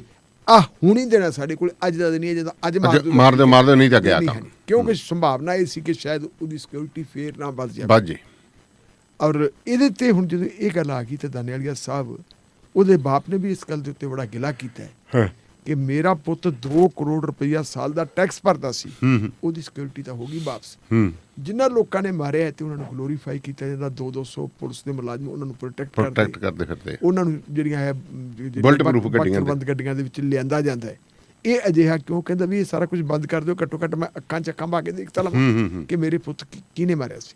ਸੋ ਇਹਦੇ ਨਾਲ ਜਿਹੜੀ ਹੈਗੀ ਆ ਪੰਜਾਬ ਪੁਲਿਸ ਜਾਂ ਪੰਜਾਬ ਦਾ ਜਿਹੜੀ ਪੰਜਾਬ ਸਰਕਾਰ ਹੈ ਉਹ ਬੈਕਫੁੱਟ ਦੇ ਉੱਤੇ ਸੀ, ਔਰ ਇਹਨਾਂ ਨੂੰ ਬਹੁਤ ਜ਼ਿਆਦਾ ਪ੍ਰੈਸ਼ਰ ਦੇ ਵਿੱਚ ਕੰਮ ਕਰਨਾ ਪੈ ਰਿਹਾ ਸੀ। ਤੇ ਮੇਰਾ ਮੰਨਣਾ ਹੈ ਕਿ ਜਿਹੜੇ ਮੋਡਿਊਲ ਹੈਗੇ, 2 ਮੋਡਿਊਲ ਸੀ, ਇੱਕ ਮੋਡਿਊਲ ਜਿਹੜਾ ਹੈਗਾ ਉਹ ਬਲੈਰੋ ਵਾਲਾ ਤੇ ਦੂਜਾ ਕਰੋਲਾ ਕਾਰ। ਇਹ ਜਿਹੜੇ ਹੈਗੇ ਗੈਂਗ ਵੀ 2 ਸੀ। ਅੱਛਾ, ਗੈਂਗ 2 ਸੀ, ਇੱਕ ਨਹੀਂ ਸੀਗਾ। ਅੱਡ-ਅੱਡ ਜ਼ਿੰਮੇਵਾਰੀਆਂ ਦਿੱਤੀਆਂ। ਜਿਹੜਾ ਤਾਂ ਹੈਗਾ ਤੁਹਾਡਾ ਗੈਂਗ ਬਲੈਰੋ ਵਾਲਾ, ਇਹਦਾ ਅਰੇਂਜਮੈਂਟ ਕੀਤਾ ਸੀ ਲਾਰੈਂਸ ਬਿਸ਼ਨੋਈ ਨੇ। ਅੱਛਾ ਜੀ। ਇਹਨੇ ਉਸ ਜੇਲ੍ਹ ਦੇ ਵਿੱਚੋਂ ਜਿਹੜੀ ਤਿਹਾੜ ਜੇਲ੍ਹ ਦੇ ਵਿੱਚੋਂ ਇੱਕ ਕਿਸਮ ਦੇ ਕਿਰਾਏ ਦੇ ਬੰਦੇ ਲਏ ਸੀ, ਕਿ ਪੇਮੈਂਟ ਵਗੈਰਾ ਇਹਨਾਂ ਨੂੰ ਹੋਊਗੀ, ਸਾਰਾ ਕੁਛ ਇਹ ਹੋਣਾ। ਦੂਜਾ ਜਿਹੜਾ ਸੀ ਉਹ ਪ੍ਰਬੰਧ ਕੀਤਾ ਸੀ ਆਪਣੇ ਗੋਲਡੀ ਬਰਾੜ ਨੇ ਜੱਗੂ ਭਗਵਾਨਪੁਰੀਏ ਦੇ ਰਾਹੀਂ, ਕਿਉਂਕਿ ਜੱਗੂ ਭਗਵਾਨਪੁਰੀਏ ਦੀ ਵੀ ਬੰਬੀਹਾ ਗੈਂਗ ਦੇ ਨਾਲ ਕੋਈ ਅਣਬਣ ਸੀ। ਔਰ ਇਹ ਵਿਚਾਰਾ ਜਿਵੇਂ ਕਹਿੰਦੇ ਹੁੰਦੇ ਆ ਵੀ ਸਾਨਾ ਦੇ ਭੇਡ 'ਚ ਹੀ ਮਾਰਿਆ ਗਿਆ, ਇਹਨੂੰ ਵੀ ਇਹ ਮੰਨਿਆ ਜਾਂਦਾ ਸੀ ਕਿ ਇਹ ਬੰਬੀਹਾ ਗੈਂਗ ਨਾਲ, ਤੇ ਪੁਲਿਸ ਨੇ ਪੁਸ਼ਟੀ ਕਰਤੀ ਕਿ ਇਹਦਾ ਬੰਬੀਹਾ ਗੈਂਗ ਨਾਲ ਕੋਈ ਲਾਗਾ ਤਾਗਾ ਨਹੀਂ ਸੀ। ਇਹ ਗੱਲ ਵੀ ਪੁਲਿਸ ਨੇ ਦੋਨੇ ਗੱਲਾਂ ਪੁਸ਼ਟੀ ਕਰ ਦਿੱਤੀ। ਸੋ ਜਿਹੜੇ ਇਹ ਬੰਦੇ ਸੀਗੇ ਮੰਨੂ ਤੇ ਵੀਰਾ, ਆਪਣਾ ਰੂਪਾ ਜੀ ਮੰਨੂ ਤੇ ਰੂਪਾ ਜਿਹੜੇ ਸੀ ਇਹ ਬਹੁਤ ਕਰੀਬੀ ਸੀ ਇਹਦੇ ਭਗਵਾਨਪੁਰੀਏ ਦੀ ਜੀ ਜੱਗੂ ਦੀ। ਉਹਨਾਂ ਦੀ ਡਿਊਟੀ ਲਾਈ ਗਈ ਵੀ ਤੁਸੀਂ ਜਾਣਾ, ਤੇ ਉਹ ਬੰਦੇ ਆਏ ਤੇ ਪਹਿਲੀ ਗੋਲੀ ਜਿਹੜੀ ਮਾਰੀ ਹੈ ਅਸਾਲਟ ਦੇ ਨਾਲ ਸਿੱਧੂ ਮੂਸੇਵਾਲੇ ਨੂੰ, ਤੇ ਪਹਿਲੀ ਗੋਲੀ ਹੀ ਉਹਦੇ ਲਈ ਘਾਤਕ ਹੋਈ ਹੈ, ਉਹਦੀ ਮੌਤ ਹੋ ਗਈ ਹੈ। ਦੂਜੀਆਂ ਦਾ ਮਗਰੋਂ ਤਸੱਲੀ ਨਹੀਂ ਹਾਂ ਮਾਰੀ। ਉਹ ਮਾਰੀ ਸੀ ਇਹਨੇ, ਮੰਨੂ ਨੇ ਮਾਰੀ ਸੀ। ਔਰ ਉਹ ਤੋਂ ਬਾਅਦ ਫਿਰ ਤਾਂ ਮੀਂਹ ਵਰ ਗਿਆ, ਇਹ ਬੰਦੇ ਚਲੇ ਗਏ। ਹੁਣ ਵੱਡੀ ਗੱਲ ਹੈ ਕਿ ਪੁਲਿਸ ਤੇ ਡਿੱਕੇ ਕਿਵੇਂ ਆ ਗਈ ਜੀ, ਇਹ ਇੱਕ ਬੜੀ ਅਜੀਬ ਕਹਾਣੀ ਹੈ। ਕਿਉਂਕਿ ਜਦੋਂ ਲਾਸਟ ਬੰਦਾ ਜਿਹੜਾ ਫੜਿਆ ਗਿਆ ਹੈ, ਜਿਹੜਾ ਉਹ ਅੰਕਿਤ ਅੰਕਿਤ ਦਾ ਮੁੰਡਾ ਸਿਰਸਾ, ਅੰਕਿਤ ਸਿਰਸਾ ਫੜਿਆ ਗਿਆ। ਅੰਕਿਤ ਸਿਰਸਾ ਸਭ ਤੋਂ ਛੋਟੀ ਉਮਰ ਦਾ ਬੰਦਾ ਸੀ। ਉਹਦੀ ਜਦੋਂ ਪੰਜਾਬ ਪੁਲਿਸ ਨੇ ਸਖਤੀ ਨਾਲ, ਦਿੱਲੀ ਪੁਲਿਸ ਨੇ ਪੁੱਛਗਿੱਛ ਕੀਤੀ ਵੀ ਤੁਸੀਂ ਇਹ ਦੱਸੋ ਕਿ ਉਹ ਨਾਲ ਦੇ ਬੰਦੇ ਤੁਹਾਡੇ, ਤੁਸੀਂ ਰਾਜਸਥਾਨ ਚਲੇ ਗਏ, ਤੁਸੀਂ ਹਰਿਆਣੇ ਚਲੇ ਗਏ, ਤੁਸੀਂ ਗੁਜਰਾਤ ਪਹੁੰਚ ਗਏ, ਔਰ ਇਹ ਜਿਹੜੇ ਹੈਗੇ ਦੋ ਬੰਦੇ ਮੰਨੂ ਤੇ ਰੂਪਾ ਉਹ ਵੀ ਤੁਹਾਡੇ ਨਾਲ ਸੀ? ਉਹਦੇ ਜੀ ਉਹ ਨਹੀਂ, ਉਹ ਸਾਡੇ ਨਾਲ ਨਹੀਂ ਗਏ। ਉਹ ਕਹਿੰਦੇ ਵੀ ਅਸੀਂ ਪੰਜਾਬ ਤੋਂ ਬਾਹਰ ਨਹੀਂ ਜਾ ਸਕਦੇ। ਇਸ ਤਰ੍ਹਾਂ ਰਹਾਂਗੇ ਪੰਜਾਬ 'ਚ। ਜਦੋਂ ਇਹ ਗੱਲ ਆ ਗਈ ਤੇ ਇਹਦੇ ਨਾਲ ਫਿਰ ਇਹਨੂੰ ਇੱਕ ਸੰਸਾ ਖੜਾ ਹੋ ਗਿਆ ਵੀ ਪੰਜਾਬ 'ਚ ਹੀ ਤੁਰੇ ਫਿਰਦੇ ਆ ਬੰਦੇ, ਤੇ ਜੇ ਪੰਜਾਬ 'ਚ ਆਪਾਂ ਨਹੀਂ ਫੜਦੇ ਪ੍ਰੈਸ਼ਰ ਫਿਰ ਪੈ ਗਿਆ। ਫਿਰ ਸਾਈਬਰ ਕ੍ਰਾਈਮ ਦੀ ਜਿਹੜੀ ਮਦਦ ਲਈ, ਔਰ ਸਾਈਬਰ ਕ੍ਰਾਈਮ ਦੀ ਮਦਦ ਦੇ ਰਾਹੀਂ ਫਿਰ ਇਹ ਪਤਾ ਲੱਗਿਆ ਕਿ 21 ਜੂਨ ਨੂੰ ਉਹ ਦੋਨੋਂ ਜਾਣੇ ਚੋਰੀ ਦੇ ਇੱਕ ਮੋਟਰਸਾਈਕਲ ਦੇ ਉੱਤੇ ਬਿਲਾਸਪੁਰ ਕੋਲ ਦੀ ਲੰਘ ਰਹੇ। ਅੱਛਾ ਜੀ। ਔਰ ਉਹ ਜਿਹੜੇ ਸੀਸੀਟੀਵੀ ਕੈਮਰਾ ਦਾ ਉਹਨਾਂ ਨੇ ਜਿਹੜਾ ਚੱਕਿਆ, ਡੰਪ ਚੱਕਦੇ ਉਹਦੇ ਵਿੱਚ ਪਤਾ ਲੱਗ ਗਿਆ ਕਿ ਦੋਨੋਂ ਬੰਦੇ ਆਏ ਤੇ ਗਏ ਕਿੱਧਰ ਨੂੰ, ਤਰਨਤਾਰਨ ਵਾਲੇ ਪਾਸੇ ਨੂੰ। ਅੱਛਾ ਜੀ।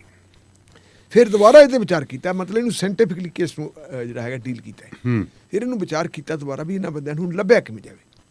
ਤੇ ਅੱਜ ਮੈਂ ਤੁਹਾਨੂੰ ਬੜੀ ਇੰਟਰਸਟਿੰਗ ਗੱਲ ਦੱਸਦਾ। ਕਈ ਵਾਰੀ ਆਪਾਂ ਕਹਿ ਦਿੰਦੇ ਹਾਂ ਨਾ ਕਿ ਮੈਂ ਜੀ ਆਹ ਫਲਾਣੇ ਫੋਨ ਤੋਂ ਗੱਲ ਕਰ ਲੈਣਾ, ਮੈਂ ਧਮਕੇ ਫੋਨ ਤੋਂ। ਨਾ ਜੀ, ਤੁਸੀਂ ਜਿਹਨੇ ਮਰਜ਼ੀ ਹੈ ਫੋਨ ਬਦਲ ਲਓ, ਤੁਹਾਡਾ ਵਾਇਸ ਸੈਂਪਲ ਪਿਆ ਹੁੰਦਾ, ਜਿਹੜਾ ਤੁਹਾਡਾ ਵਾਇਸ ਸੈਂਪਲ ਹੈ, ਤੁਹਾਡਾ ਵਾਇਸ ਸੈਂਪਲ ਜਿਹੜਾ ਹੈਗਾ ਉਹ ਤੁਹਾਡਾ ਨਾਲ ਦੀ ਨਾਲੇ ਪਤਾ ਕਰਦੇ, ਉਹ ਤੋਂ ਪਤਾ ਲੱਗ ਜਾਂਦਾ। ਫਿਰ ਇਹ ਆਈ ਕਿ ਜਿਨ੍ਹਾਂ ਗੈਂਗਸਟਰਾਂ ਦੇ ਨਾਲ ਉਹਨਾਂ ਦਾ ਪੁਰਾਣਾ ਤਾਲਮੇਲ ਸੀ, ਕਿਉਂਕਿ ਦੋਨੇ ਜੇਲ੍ਹਾਂ 'ਚ ਰਹਿ ਕੇ ਉਹਨਾਂ ਗੈਂਗਸਟਰਾਂ ਦੀ ਥੋੜ੍ਹੀ ਜਿਹੀ ਪੁੱਛ ਪੜਤਾਲ ਕੀਤੀ ਜਾਵੇ। ਤੇ ਪੁੱਛ ਪੜਤਾਲ ਜਿਹੜੀ ਜੇਲ੍ਹਾਂ 'ਚ ਉਹਨਾਂ ਤੋਂ ਬੰਦ ਕੀਤੀ ਨਹੀਂ ਜਾ ਸਕਦੀ। ਪਿਛਲੇ ਦਿਨਾਂ ਦੇ ਵਿੱਚ ਮੋਹਾਲੀ ਦੇ ਵਿੱਚ ਕੁਝ ਗੈਂਗਸਟਰ ਜਿਹੜੇ ਹੈਗੇ ਪੇਸ਼ੀ 'ਤੇ ਆਉਂਦੇ ਜੀ, ਔਰ ਉੱਥੇ ਜਾ ਕੇ ਜਿਹੜੀ ਹੈਗੀ ਜੀ ਪੁਲਿਸ ਵਾਲੇ ਵੱਖ-ਵੱਖ ਤੌਰ ਤਰੀਕਿਆਂ ਦੇ ਰਾਹੀਂ ਉਹਨਾਂ ਦੇ ਵਾਇਸ ਸੈਂਪਲ ਲੈਂਦੇ। ਵਾਇਸ ਸੈਂਪਲ ਲੈ ਕੇ ਫਿਰ ਉਹਨਾਂ ਦੇ ਉੱਤੇ ਨਿਗਰਾਨੀ ਰੱਖੀ ਜਾਂਦੀ ਹੈ। ਉਸ ਨਿਗਰਾਨੀ ਦੇ ਵਿੱਚ ਇਹ ਗੱਲ ਆ ਗਈ, ਉਹਨਾਂ ਦੀ ਗੱਲਬਾਤ ਆ ਗਈ, ਉਹ ਉਹਨਾਂ ਦੇ ਨਾਲ ਤਾਲਮੇਲ ਕਰਦੇ ਆ, ਤੇ ਉੱਥੋਂ ਜਿਹੜਾ ਹੈਗਾ ਮੋਬਾਈਲ ਦੇ ਜਿਹੜੇ ਉਹ EMI ਕਿਹੜਾ ਹੁੰਦਾ ਉਹ ਆ ਗਿਆ, ਉਹ ਹੋ ਗਿਆ, ਉਹ ਡਿਟੈਕਟ ਹੋ ਗਿਆ। ਜਦੋਂ ਡਿਟੈਕਟ ਹੋ ਗਿਆ ਤੇ ਉਹਨੂੰ ਫਿਰ ਫੋਲੋ ਕਰਨਾ ਸ਼ੁਰੂ ਕਰਤਾ। ਇਹ ਲੱਗ ਗਿਆ ਪਤਾ ਕਿ ਇਹ ਬੰਦੇ ਇਸ ਇਲਾਕੇ 'ਚ, ਮਾਝੇ ਦੇ ਖੇਤਰ ਦੇ ਵਿੱਚ, ਬਾਰਡਰ ਦੇ ਇੰਨੇ ਕਿਤੇ ਤੁਰੇ ਫਿਰਦੇ, ਬਾਰਡਰ ਦੇ ਨੇੜੇ ਹੈ। ਭਕਨਾ ਪਿੰਡ ਦੇ ਕੋਲੇ ਬਾਹਰ ਖੇਤਾਂ ਦੇ ਵਿੱਚ ਸੀ ਜਿੱਥੇ ਕੱਲ ਉਹ ਇਨਕਾਊਂਟਰ ਹੋਇਆ, ਮੁਕਾਬਲਾ ਹੋਇਆ। ਔਰ ਇਹਦੀ ਜਿਹੜੀ ਹੈਗੀ ਹੈ ਪੈੜ ਨੱਪਣੀ ਸ਼ੁਰੂ ਕੀਤੀ ਮਾਨਸਾ ਪੁਲਿਸ ਨੇ। ਅੱਛਾ ਜੀ। ਜਿਹੜੀ ਬਾਕੀ ਅੰਮ੍ਰਿਤਸਰ ਦੀ ਪੁਲਿਸ, ਅੰਮ੍ਰਿਤਸਰ ਸ਼ਹਿਰੀ, ਅੰਮ੍ਰਿਤਸਰ ਦਿਹਾਤੀ ਵਗੈਰਾ ਇਹ ਨਹੀਂ ਸੀਗੇ। ਸ਼ੁਰੂ ਦੇ ਵਿੱਚ ਜਿਹੜੀ ਹੈ ਉਹ ਮਾਨਸਾ ਪੁਲਿਸ ਗਈ ਹੈ, ਤੇ ਮਾਨਸਾ ਪੁਲਿਸ ਜੀ ਸਿਵਲ ਡਰੈਸ ਦੇ ਵਿੱਚ ਗਈ ਹੈ। ਉਹਨਾਂ ਨੇ ਸਾਰਾ ਕੁਝ ਦੇਖ ਲਿਆ ਕਿ ਬੰਦੇ ਇਸ ਜਗ੍ਹਾ ਤੇ ਬੈਠੇ, ਤੇ ਉਹ ਜਿਹੜੀ ਹਵੇਲੀ ਹੈ ਜਿਹੜੀ ਆਪਣੇ ਬੜੇ ਲੰਬੇ ਸਮੇਂ ਤੋਂ ਵਿਹਲੀ ਪਈ ਹੈ, ਉਹਦੇ ਆਲੇ ਦੁਆਲੇ 200 ਮੀਟਰ ਦਾ ਘੇਰਾ ਦੇਖ ਕੇ ਉਹਨਾਂ ਨੇ ਕਿਹਾ ਵੀ ਇੱਥੇ ਹੁਣ ਆਪਾਂ ਇਹਦੇ ਘੇਰਾਬੰਦੀ ਕਰੀਏ। ਹੋਰ ਕੁਮਕ ਮੰਗਵਾਈ ਗਏ, ਆਪਣੇ ਫੋਰਸ ਮੰਗਵਾਈ ਗਈ, ਬੁਲਟ ਪ੍ਰੂਫ ਟਰੈਕਟਰ ਵੀ ਮੰਗਵਾਏ ਗਏ ਕਿ ਹੁਣ ਆਪਾਂ ਨੂੰ ਇੱਥੇ ਵੜਨਾ ਪੈਣਾ। ਕਮਾਂਡੋਜ਼ ਵੀ ਆ ਗਏ, ਐਂਟੀ ਜਿਹੜਾ ਹੈਗਾ ਗੈਂਗਸਟਰ ਟਾਸਕ ਫੋਰਸ ਵਾਲੇ ਵੀ ਆ ਗਏ, ਪ੍ਰਮੋਦ ਮਾਨ ਸਾਹਿਬ ਆਪ ਆ ਗਏ, ਜਿਹੜੇ ADGP ਪੂਰਾ ਪ੍ਰਬੰਧ ਕਰ ਰਿਹਾ। ਗੈਂਗਸਟਰਾਂ ਨੂੰ ਵੀ ਅੰਦਰ ਪਤਾ ਲੱਗ ਗਿਆ, ਤੇ ਉਹਨਾਂ ਨੇ ਸ਼ੁਰੂਆਤ ਉਹਨਾਂ ਨੇ ਕੀਤੀ ਹੈ ਗੋਲੀ ਚਲਾਉਣ। ਅੱਛਾ। ਫਿਰ ਇਹਨਾਂ ਨੇ ਵੀ ਗੋਲੀ ਚਲਾਉਣੀ ਸ਼ੁਰੂ ਕਰਤੀ। ਚਲੋ ਇਨਕਾਊਂਟਰ ਹੋ ਗਿਆ, ਬੰਦੇ ਮਾਰੇ ਗਏ।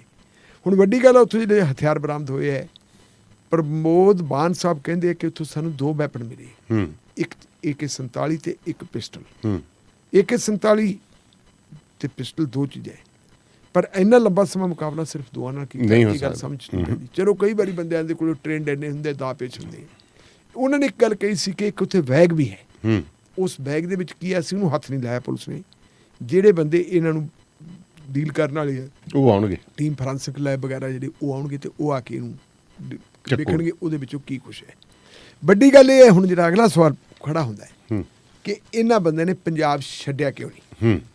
ਪਤੇ ਦੀ ਗੱਲ ਇਹ ਹੈ, ਉਹਨਾਂ ਨੂੰ ਪੰਜਾਬ ਕਿਉਂ ਨਹੀਂ ਛੱਡਿਆ ਜੇ ਬਾਕੀ ਸਾਰੇ ਛੱਡ ਗਏ ਸੀ। ਪੰਜਾਬ ਨਾ ਛੱਡਣ ਦਾ ਕਿ ਦੋਨੋਂ ਬੰਦੇ ਐਡਿਕਟਡ ਹੈ। ਅੱਛਾ, ਨਸ਼ੇੜੀ ਸੀ ਤੇ ਐਡਿਕਟਡ ਵੀ ਹੈਰੋਇਨ ਦੇ। ਹੁਣ ਜੇ ਗੁਜਰਾਤ ਚਲੇ ਜਾਂਦੇ, ਗੁਜਰਾਤ ਹੈਰੋਇਨ ਨਹੀਂ ਮਿਲੀ। ਉਹ ਬੰਗਾਲ ਚਲੇ ਜਾਂਦੇ, ਉੱਥੇ ਨਹੀਂ ਮਿਲੀ। ਉਹ ਜਾ ਕੇ ਉੱਥੇ ਕਿਵੇਂ ਟਰੇਸ ਕਰਦੇ, ਤੇ ਤੁਹਾਨੂੰ ਪਤਾ ਜਿਹੜੀ ਇਹਦੀ ਤੋੜ ਹੈ ਨਸ਼ੇ ਦੀ, ਇਹ ਤਾਂ ਮਾਰ ਦਿੰਦੀ ਹੈ, ਇਹ ਬੰਦੇ ਨੂੰ ਮਾਰ ਦਿੰਦੀ ਹੈ। ਇਸ ਕਰਕੇ ਉਹਨਾਂ ਦੀ ਮਜਬੂਰੀ ਬਣ ਗਈ ਸੀ, ਇੱਥੇ ਉਹਨਾਂ ਦੀਆਂ 18 ਵੀ ਸੀ, ਔਰ ਇਹਨੂੰ ਵੀ ਆਪਾਂ ਗੱਲ ਨੂੰ ਨਜ਼ਰਅੰਦਾਜ਼ ਨਹੀਂ ਕਰ ਸਕਦੇ ਕਿ ਗੈਂਗਸਟਰ ਤੇ ਜਿਹੜੇ ਹੈਗੇ ਇਹ ਨਸ਼ੀਲੇ ਪਦਾਰਥਾਂ ਦਾ ਧੰਦਾ ਕਰਨ ਵਾਲਾ ਇਹਨਾਂ ਦਾ ਇੱਕ Nexus ਆਪਸੀ ਗੱਠ ਵੀ ਜੋੜਾ, ਹੈਗਾ। ਨੈਕਸਸ ਵੀ ਹੈ। ਉੱਥੋਂ ਉਹਨਾਂ ਨੂੰ ਸਮਾਨ ਮਿਲਦਾ ਸੀ। ਇਸ ਵਜ੍ਹਾ ਕਾਰਨ ਇਹ ਬੰਦੇ ਡਿੱਕੇ ਆ ਗਏ ਤੇ ਮਾਰੇ ਗਏ। ਆਹ ਦੋ ਕਾਰਨ ਨੇ। ਬਹੁਤ ਘੱਟ ਲੋਕਾਂ ਨੂੰ ਪਤਾ ਕਿ ਜਿਹੜੀ ਵਾਇਸ ਮੈਚਿੰਗ ਹੈ, ਉਹ ਵਾਇਸ ਸੈਂਪਲਿੰਗ ਹੈ ਜਿਹੜੀ ਜਿਹੜੀ ਉਹ ਵਾਇਸ ਸੈਂਪਲਿੰਗ ਤਾਂ ਲਈ ਇਸ ਵੇਲੇ ਜਿਹੜੀ ਵਾਇਸ ਮੈਚਿੰਗ ਹੋਈ, ਉਹ ਮੈਚਿੰਗ ਦੇ ਨਾਲ ਮਤਲਬ ਇਹਨਾਂ ਨੇ ਸਾਰਾ ਕੁਝ ਕੀਤਾ ਹੈ। ਉਹਦੇ ਵਿੱਚ ਕਾਮਯਾਬੀ ਹੋਈ। ਯਾਰ ਮੈਂ ਸਮਝਦਾ ਕਿ ਸਾਇੰਟੀਫਿਕਲੀ ਜਿਹੜੀ ਇਹ ਗੱਲ ਕੀਤੀ ਹੈ, ਪੰਜਾਬ ਪੁਲਿਸ ਵਧਾਈ ਦੀ ਪਾਤਰ ਹੈ। ਡਿਲੇ ਜ਼ਰੂਰ ਹੋ ਗਈ ਹੈ, ਬੜਾ ਦਬਾਅ ਦਾ ਸਾਹਮਣਾ ਕਰਨਾ ਪਿਆ। ਔਰ ਇਹ ਵੀ ਆਪਾਂ ਨੂੰ ਗੱਲ ਮੰਨਣੀ ਪੈਣੀ ਹੈ ਕਿ ਲੀਡਰਸ਼ਿਪ ਤੇ ਬੜਾ ਕੁਝ ਨਿਰਭਰ ਹੁੰਦਾ ਹੈ। ਜੀ ਪਿਛਲੇ ਸਮਿਆਂ ਦੇ ਵਿੱਚ ਜਿਹੜੀ ਪੰਜਾਬ ਪੁਲਿਸ ਦੀ ਲੀਡਰਸ਼ਿਪ ਸੀ, ਤੁਸੀਂ ਦੇਖੋ ਕਿ ਦਿਨਕਰ ਗੁਪਤੇ ਤੋਂ ਬਾਅਦ ਇਕਬਾਲਪ੍ਰੀਤ ਸਿੰਘ ਸੋਹਤਾ ਆ ਗਏ ਜੀ, ਉਹਨਾਂ ਨੂੰ ਬਦਲਤਾ। ਉਹਨਾਂ ਤੋਂ ਬਾਅਦ ਚਟੋਪਾਧਿਆ ਜੀ ਆ ਗਏ, ਉਹਨਾਂ ਨੂੰ ਬਦਲਤਾ। ਉਹਨਾਂ ਤੋਂ ਬਾਅਦ ਆ ਗਏ ਬੀਕੇ ਭਾਵਰਾ ਸਾਹਿਬ, ਉਹਨਾਂ ਨੂੰ ਬਦਲਣਾ ਪੈ ਗਿਆ। ਤੇ ਹੁਣ ਜਦੋਂ ਗੌਰਵ ਯਾਦਵ ਆਏ ਤੇ ਗੌਰਵ ਯਾਦਵ ਉਹਨਾਂ ਨੇ ਪਿਛਲੇ ਦਿਨਾਂ 'ਚ ਕਹਿ ਵੀ ਦਿੱਤਾ ਸੀ, ਜੋ ਦਰਬਾਰ ਸਾਹਿਬ ਜਾ ਕੇ ਮੱਥਾ ਟੇਕ ਕੇ ਆਏ ਹੈ, ਉਹ ਤੋਂ ਬਾਅਦ ਸਿੱਧੂ ਮੂਸੇਵਾਲੇ ਦੇ ਘਰ ਗਏ, ਉਹਦੇ ਮਾਪਿਆਂ ਨੂੰ ਮਿਲੇ, ਉਹਨੇ ਕਿਹਾ ਸੀ ਇਨਸਾਫ ਮਿਲੂਗਾ, ਅਸੀਂ ਗੈਂਗਸਟਰਾਂ ਦਾ ਤੇ ਨਸ਼ਿਆਂ ਵਾਲਿਆਂ ਦਾ ਸਫਾਇਆ ਕਰ ਦੇਵਾਂਗੇ। ਨਸ਼ਿਆਂ ਦੇ ਮਾਮਲੇ 'ਚ ਵੀ ਤੁਸੀਂ ਦੇਖੋ ਪ੍ਰਾਪਤੀ ਹੋ ਰਹੀ ਹੈ ਪੰਜਾਬ ਪੁਲਿਸ ਨੂੰ। ਇਹਨਾਂ ਦੀ ਜਿਹੜੀ ਇਨਫੋਰਮੇਸ਼ਨ ਦੇ ਉੱਤੇ ਗੁਜਰਾਤ ਤੋਂ ਵੀ ਨਸ਼ਾ ਬਰਾਮਦ ਹੋਇਆ। ਇਹਨਾਂ ਦੀ ਇਨਫੋਰਮੇਸ਼ਨ ਦੇ ਉੱਤੇ ਨਸ਼ਾ ਤੁਹਾਡਾ ਬਰਾਮਦ ਹੋਇਆ, ਤੁਹਾਡਾ ਉੱਥੋਂ ਦੀ ਵੀ ਬੰਬੇ ਦੀ ਬੰਦਰਗਾਹ ਤੋਂ ਵੀ। ਔਰ ਆਹ ਚੀਜ਼ ਜਿਹੜੀ ਹੈਗੀ ਸਾਇੰਟੀਫਿਕ ਢੰਗ ਦੇ ਨਾਲ ਬੰਦਿਆਂ ਦਾ ਪਤਾ ਲਾਇਆ। ਕੋਈ ਬਹੁਤੀ ਕਿਸੇ ਦੀ ਮਾਰ ਕੁੱਟ ਨਹੀਂ ਕਰਨੀ ਪਈ, ਕਿਸੇ ਦੇ ਮਾਪੇ ਨਹੀਂ ਚੱਕਣੇ ਪਏ। ਦੂਜੀ ਗੱਲ ਮੈਂ ਦੱਸਾਂ ਕਿ ਜਿਹੜਾ ਮੁੰਡਾ ਮਨੂ ਹੈ, ਇਹ ਕਹਿੰਦੇ ਜੀ ਬੜਾ ਲੱਕੜ ਦਾ ਬੜਾ ਸ਼ਾਨਦਾਰ ਮਿਸਤਰੀ ਸੀ। ਅੱਛਾ ਜੀ। ਇਹ ਮੁਸੀਬਤ ਦਾ ਮਾਰਿਆ ਬੰਦਾ ਮਤਲਬ ਜਿਹੜਾ ਹੈ ਇਸ ਪਾਸੇ ਪਿਆ ਸੀ, ਆਪਣਾ ਕੰਮ ਕਰਦਾ ਹੁੰਦਾ ਸੀ। ਇਹਨਾਂ ਦੇ ਉੱਤੇ ਹਮਲਾ ਕਰਨ ਵਾਸਤੇ ਕੋਈ ਬੰਦਾ ਇਹਨਾਂ ਦੇ ਘਰੇ ਆਇਆ, ਕੁੱਸਾ ਪਿੰਡ ਦੇ ਵਿੱਚ। ਅੱਛਾ ਜੀ। ਡਿਫੈਂਸ ਦੇ ਵਿੱਚ ਜਦੋਂ ਕੁੱਸਾ ਆਪਣੇ ਮਾਨਸੇ ਕੋਲ ਨਹੀਂ ਜੀ, ਕੁੱਸਾ ਆ ਗਿਆ ਤੁਹਾਡਾ ਨਿਹਾਲ ਸਿੰਘ ਵਾਲੇ, ਹਾਂ, ਇੱਥੇ ਗਿਰੀ ਹਾਂ ਸੌਰੀ, ਹਾਂ। ਉੱਥੇ ਜਦੋਂ ਆਇਆ ਤੇ ਉੱਥੇ ਮਤਲਬ ਹੈ ਵੀ ਇਹਨੇ ਜਦੋਂ ਮੁਕਾਬਲਾ ਕੀਤਾ, ਉਹ ਬੰਦਾ ਮਰ ਗਿਆ ਇਹਦੇ ਹੱਥੋਂ। ਇਹਨੂੰ ਜੇਲ੍ਹ 'ਚ ਜਾਣਾ ਪੈ ਗਿਆ। ਜੇਲ੍ਹ 'ਚ ਫਿਰ ਤੁਹਾਨੂੰ ਪਤਾ ਵੀ ਜੈਸੀ ਸੰਗਤ ਰੰਗਤ ਹੁੰਦਾ। ਜਿਹੜਾ ਦੂਜਾ ਮੁੰਡਾ ਰੂਪਾ ਹੈ, ਰੂਪਾ ਕਹਿੰਦੇ ਸ਼ੁਰੂ ਤੋਂ ਹੀ ਸ਼ਰਾਰਤੀ ਸੀ। ਅੱਛਾ। ਨਸ਼ੇ ਪੱਤੇ ਦੇ ਕੰਮ ਦੇ ਵਿੱਚ ਪੈ ਗਿਆ। ਫਿਰ ਉਹ ਲੁੱਟਾਂ ਖੋਹਾਂ ਕਰਨ ਲੱਗ ਗਿਆ। ਫਿਰ ਇੱਥੋਂ ਤੱਕ ਹੋ ਗਿਆ ਕਿ ਉਹ ਆਪਣੇ ਮਾਪਿਆਂ ਨਾਲੋਂ ਵੀ ਡਿਸਕਨੈਕਟ ਹੋ ਗਿਆ। ਜੇਲ੍ਹ 'ਚ ਚਲਾ ਗਿਆ। ਜੇਲ੍ਹ ਦੇ ਵਿੱਚ ਜਾ ਕੇ ਫਿਰ ਵੱਡਿਆਂ ਗੈਂਗਸਟਰਾਂ ਦੇ ਨਾਲ ਵਾਹ ਪੈ ਗਿਆ। ਮਾਪਿਆਂ ਨੇ ਉਹਨੂੰ ਬੇਦਖਲ ਕਰਤਾ ਸੀ। ਔਰ ਉਹਦਾ ਬਾਪ ਦੇ ਕੋਲੇ ਸਿਰਫ 2 ਏਕੜ ਜ਼ਮੀਨ ਹੈ ਜੀ। ਉਹ ਆਟੋ ਰਿਕਸ਼ਾ ਬਾਹ ਕੇ ਆਪਣੇ ਪਰਿਵਾਰ ਨੂੰ ਪਾਲਦਾ ਹੈ। ਕੱਲ ਜਦੋਂ ਪੱਤਰਕਾਰ ਗਏ ਤੇ ਉਹਨਾਂ ਨੇ ਪੁੱਛਿਆ ਵੀ ਤੁਸੀਂ ਇਹਦੇ ਬਾਰੇ ਕੀ ਕਹੋਗੇ? ਧਾਰਮਿਕ ਬਿਰਤੀ ਵਾਲਾ ਬੰਦਾ ਹੈ। ਮਾਂ ਪਿਓ ਦੋਨੇ ਧਾਰਮਿਕ ਬਿਰਤੀ ਵਾਲੇ। ਪਿੰਡ ਦੇ ਸਰਪੰਚ ਨੇ ਕਿਹਾ ਕਿ ਏਦੂ ਵਧੀਆ ਪਰਿਵਾਰ ਕੋਈ ਨਹੀਂ ਹੈ। ਜਦੋਂ ਉਹਨਾਂ ਨੇ ਪੁੱਛਿਆ ਜਾ ਕੇ ਕਿ ਤੁਸੀਂ ਇਹਦੇ ਬਾਰੇ ਕੀ ਕਹੋਗੇ, ਤੇ ਬਾਪ ਨੇ ਕਿਹਾ ਬੁਰੇ ਕੰਮ ਦੇ ਬੁਰਾ। ਇਹ ਗੱਲ ਕਹਿਣ ਤੋਂ ਬਾਅਦ ਫਿਰ ਪੱਤਰਕਾਰ ਨੇ ਪੁੱਛਿਆ ਕਿ ਤੁਸੀਂ ਕੀ ਉਹਦੀ ਬੋਡੀ ਰਿਸੀਵ ਕਰੋਗੇ? ਉਹਨੇ ਕਿਹਾ ਜੀ ਸਰਪੰਚ ਸਾਹਿਬ ਨਾਲ ਰਾਏ ਕਰਾਂਗੇ, ਜਿਵੇਂ ਕਹੂਗੀ ਪੰਚਾਇਤ ਉਵੇਂ ਕਰ ਲਾਂਗੇ। ਅੱਜ ਸ਼ਾਇਦ ਉਹਦੇ ਜਿਹੜੇ ਹੈਗੇ ਹੈ ਰਿਸ਼ਤੇਦਾਰ, ਕਜ਼ਨ ਵਗੈਰਾ ਹੈਗੇ, ਉਹ ਬੋਡੀ ਲੈਣ ਵਾਸਤੇ ਗਏ ਸੀ। ਉਹਨਾਂ ਨੂੰ ਸ਼ਾਇਦ ਬੋਡੀ ਮਿਲ ਜੀ। ਦੂਜੀ ਗੱਲ ਦੇਖੀ ਤੇ 5 ਮਹੀਨੇ ਪਹਿਲਾਂ ਉਹਦੇ ਛੋਟੇ ਭਰਾ ਦਾ ਵਿਆਹ ਹੋਇਆ ਜੀ। ਉਹ ਆਪਣੇ ਭਰਾ ਦੇ ਵਿਆਹ 'ਚ ਵੀ ਨਹੀਂ ਗਏ। ਇਹਦਾ ਮਤਲਬ ਇਹ ਤਾਂ ਪੂਰਾ ਲੀਹ ਤੋਂ ਲੱਥਾ ਹੋਇਆ ਸੀ। ਸੋ ਕਿਉਂਕਿ ਜੇ ਲੀਹ ਤੋਂ ਲੱਥੇ ਹੋਏ ਸੀ, ਇਹੋ ਜਿਹੇ ਬੰਦੇ ਹੁੰਦੇ ਜਿਨ੍ਹਾਂ ਨੂੰ ਇਸਤੇਮਾਲ ਕੀਤਾ ਜਾਂਦਾ, ਜਿਨ੍ਹਾਂ ਦਾ ਨਸ਼ੇ ਵਾਲਿਆਂ ਦੀ ਗੱਲ ਕੀਤੀ, ਬਸ ਇਸੇ ਦੀ ਵਰਤ ਲੈ। ਇਹਨਾਂ ਨੂੰ ਸੁੱਧ ਬੁੱਧ ਨਹੀਂ ਹੁੰਦਾ, ਡੱਕ ਕੇ ਲੱਗ ਗਏ ਬਸ ਕਮਲਾ ਵਾਂਗੂ। ਬਿਲਕੁਲ। Malwa truck line truck and trailer repair ਵਾਸਤੇ ਤੁਸੀਂ ਜਿੱਥੇ ਹਰ ਤਰ੍ਹਾਂ ਦੇ ਟਰੱਕ, ਟ੍ਰੇਲਰਸ, ਇਹਨਾਂ ਦੇ ਨਵੇਂ tyre balancing, 3 axle truck, engine alignment, DOT safety, diff cleaning. ਤੁਸੀਂ ਇਹਨਾਂ ਦਾ ਐਡਰੈਸ ਹੈ ਜੀ ਹਾਈਵੇ 66 ਐਗਜ਼ਿਟ 43 ਤੇ 10224 ਰੈਜ਼ੀਡੈਂਸੀ ਰੋਡ ਮਨਾਸਸ। ਫੋਨ ਨੰਬਰ ਹੈ ਜੀ 8043728800। ਇਹਨਾਂ ਦਾ ਬਹੁਤ ਵਧੀਆ ਵਰਕਸ਼ਾਪ ਹੈ। ਤੁਸੀਂ ਇੱਕ ਵਾਰੀ ਜ਼ਰੂਰ, ਜਦੋਂ ਲੋੜ ਪੈਂਦੀ ਹੈ, ਜ਼ਰੂਰ ਜਾਓ। Punjab truck and trailer repair 1315 west Hanna avenue, Indianapolis. ਇਹਨਾਂ ਦਾ ਇੱਕੋ ਨਿਸ਼ਾਨਾ guaranteed great and quick service. ਤਮਾਮ ਮਕੈਨੀਕਲ ਕੰਮਾਂ ਦੇ ਲਈ DOT safety, oil change, AC work, used ਅਤੇ ਨਵੇਂ ਟਰੱਕ ਅਤੇ ਟ੍ਰੇਲਰ ਟਾਇਰਸ ਦੇ ਲਈ ਸੰਪਰਕ ਕਰ ਸਕਦੇ ਹੋ ਪਰਮ ਜਾਂ ਜੱਸੀ ਨੂੰ 3179797205 ਜਾਂ 6612045818 ਤੇ। Bookkeeping, truck bookkeeping, personal Texas, payroll and payroll Texas, state tax, business tax ਦੀਆਂ ਸੇਵਾਵਾਂ ਦੇ ਲੈਣ ਦੇ ਲਈ ਮਹਿੰਦਰ ਸਿੰਘ ਸੋਲ, ਲੋਕਪਾਲ ਸਿੰਘ ਸੋਲ ਹੋਰਾਂ ਨਾਲ ਤੁਸੀਂ 2535208866 ਤੇ ਕੈਂਟ ਵਾਸ਼ਿੰਗਟਨ 'ਚ ਸੰਪਰਕ ਕਰ ਸਕਦੇ ਹੋ। ਬੇਝਿਜਕ ਹੋ ਕੇ ਪੰਜਾਬੀ 'ਚ ਗੱਲ ਕਰੋ। ਫੋਨ ਨੰਬਰ ਹੈ 2535208886 ਤੇ। ਸ਼ੈਟਲ ਕੈਂਟ ਦੇ ਵਿੱਚ ਮੱਖਣ ਨਾਗਰਾ ਹੋਰਾਂ ਨੇ ਆਪਣਾ ਸਪਾਈਸ ਬਿਲਸ ਇੰਡੀਅਨ ਰੈਸਟੋਰੈਂਟ ਖੋਲ੍ਹ ਲਿਆ ਜੀ। ਇੱਥੇ ਤੁਸੀਂ ਡਾਈਨ ਇਨ ਵੀ ਕਰ ਸਕਦੇ ਹੋ, ਆਨਲਾਈਨ ਆਰਡਰ ਵੀ ਕਰ ਸਕਦੇ ਹੋ, ਕੈਟਰਿੰਗ ਵੀ ਕਰਵਾ ਸਕਦੇ ਹੋ, ਜਾਂ ਥੋੜ੍ਹਾ ਮੋਟਾ ਸਮਾਨ ਮੰਗਾਉਣਾ, ਫੂਡ ਆਰਡਰ ਕਰਨਾ ਹੈ, ਘਰੇ ਮਹਿਮਾਨ ਆ ਗਏ ਹੈ ਤਾਂ ਤੁਸੀਂ ਕਿਸੇ ਵੀ ਫੂਡ ਐਪ ਦੇ ਉੱਤੇ ਤੁਸੀਂ ਆਨਲਾਈਨ ਫੂਡ ਡਿਲੀਵਰੀ ਦੇ ਉੱਤੇ ਮੰਗਾ ਸਕਦੇ ਹੋ। ਇਹਨਾਂ ਦਾ ਡਾਈਨ ਇਨ ਐਡਰੈਸ ਹੈ ਜੀ 23609 104 ਐਵੀਨਿਊ ਕੈਂਟ, ਅਤੇ ਦੂਜਾ ਹੈ ਜੀ ਜਿੱਥੋਂ ਤੁਸੀਂ ਫੂਡ ਪਿਕ ਕਰ ਸਕਦੇ ਹੋ ਡਾਊਨਟਾਊਨ ਦੇ ਵਿੱਚ 1520 ਬਰਾਡਵੇ ਸਿਐਟਲ। ਫੋਨ ਨੰਬਰ ਹੈ ਜੀ 2063531699। ਦੂਜਾ ਨੰਬਰ ਹੈ 2532467296 ਦੇ ਉੱਤੇ। ਨਵਾਂ ਘਰ ਬਣਾਉਣਾ ਹੈ ਜਾਂ ਐਡੀਸ਼ਨ ਕਰਵਾਉਣੀ ਹੈ ਜਾਂ ਹੋਰ ਕੋਈ ਵੀ ਕੰਮ ਕਰਵਾਉਣਾ ਤਾਂ ਵਾਸ਼ਿੰਗਟਨ ਸਟੇਟ ਦੇ ਵਿੱਚ ਗਰੇਵਾਲ ਕੰਸਟਰਕਸ਼ਨਸ ਵਾਲੇ ਗੁਰਿੰਦਰ ਗਰੇਵਾਲ ਹੋਰਾਂ ਦੇ ਨਾਲ 2069415454 ਤੇ ਸੰਪਰਕ ਕਰ ਸਕਦੇ ਹੋ। 24 ਕੈਰਟ ਦੇ ਗਹਿਣੇ ਵਿਆਹ ਸ਼ਾਦੀ ਲਈ ਬਣਾਉਣੇ ਆ ਜਾਂ ਕੋਈ ਘਰੇ ਫੰਕਸ਼ਨ ਹੈ ਜਾਂ ਤੁਸੀਂ ਗਿਫਟ ਕਰਨਾ ਚਾਹੁੰਦੇ ਹੋ, ਟਿੱਕਾ, ਰਾਣੀ ਹਾਰ, ਕੜੇ, ਚੂੜੀਆਂ ਸਭ ਜਿਹੜੀ ਹੈ ਖਰੀਦਦਾਰੀ ਤੁਸੀਂ AC ਜਵੈਲਰਸ 25416 ਐਵੀਨਿਊ ਕੈਂਟ ਦੇ ਉੱਤੇ ਤੁਸੀਂ ਜਾ ਕੇ ਕਰ ਸਕਦੇ ਹੋ। ਵਿਜੇ ਜੀ ਹੋਰੀ ਦੁਬਈ ਤੋਂ ਪਿਓਰ ਸੋਨਾ ਇੰਪੋਰਟ ਕਰਦੇ ਨੇ ਜੀ। ਆਰਡਰ ਦੇ ਉੱਤੇ ਤੁਹਾਨੂੰ ਹਰ ਤਰ੍ਹਾਂ ਦੇ ਗਹਿਣੇ ਵੀ ਤਿਆਰ ਕਰਕੇ ਦਿੰਦੇ ਨੇ ਤੁਹਾਡੀ ਮਨਪਸੰਦ ਦੇ। ਫੋਨ ਨੰਬਰ ਹੈ 2536562666 856 803 88 77 ਦੇ ਉੱਤੇ ਤੁਸੀਂ ਕਾਲ ਕਰ ਸਕਦੇ ਹੋ।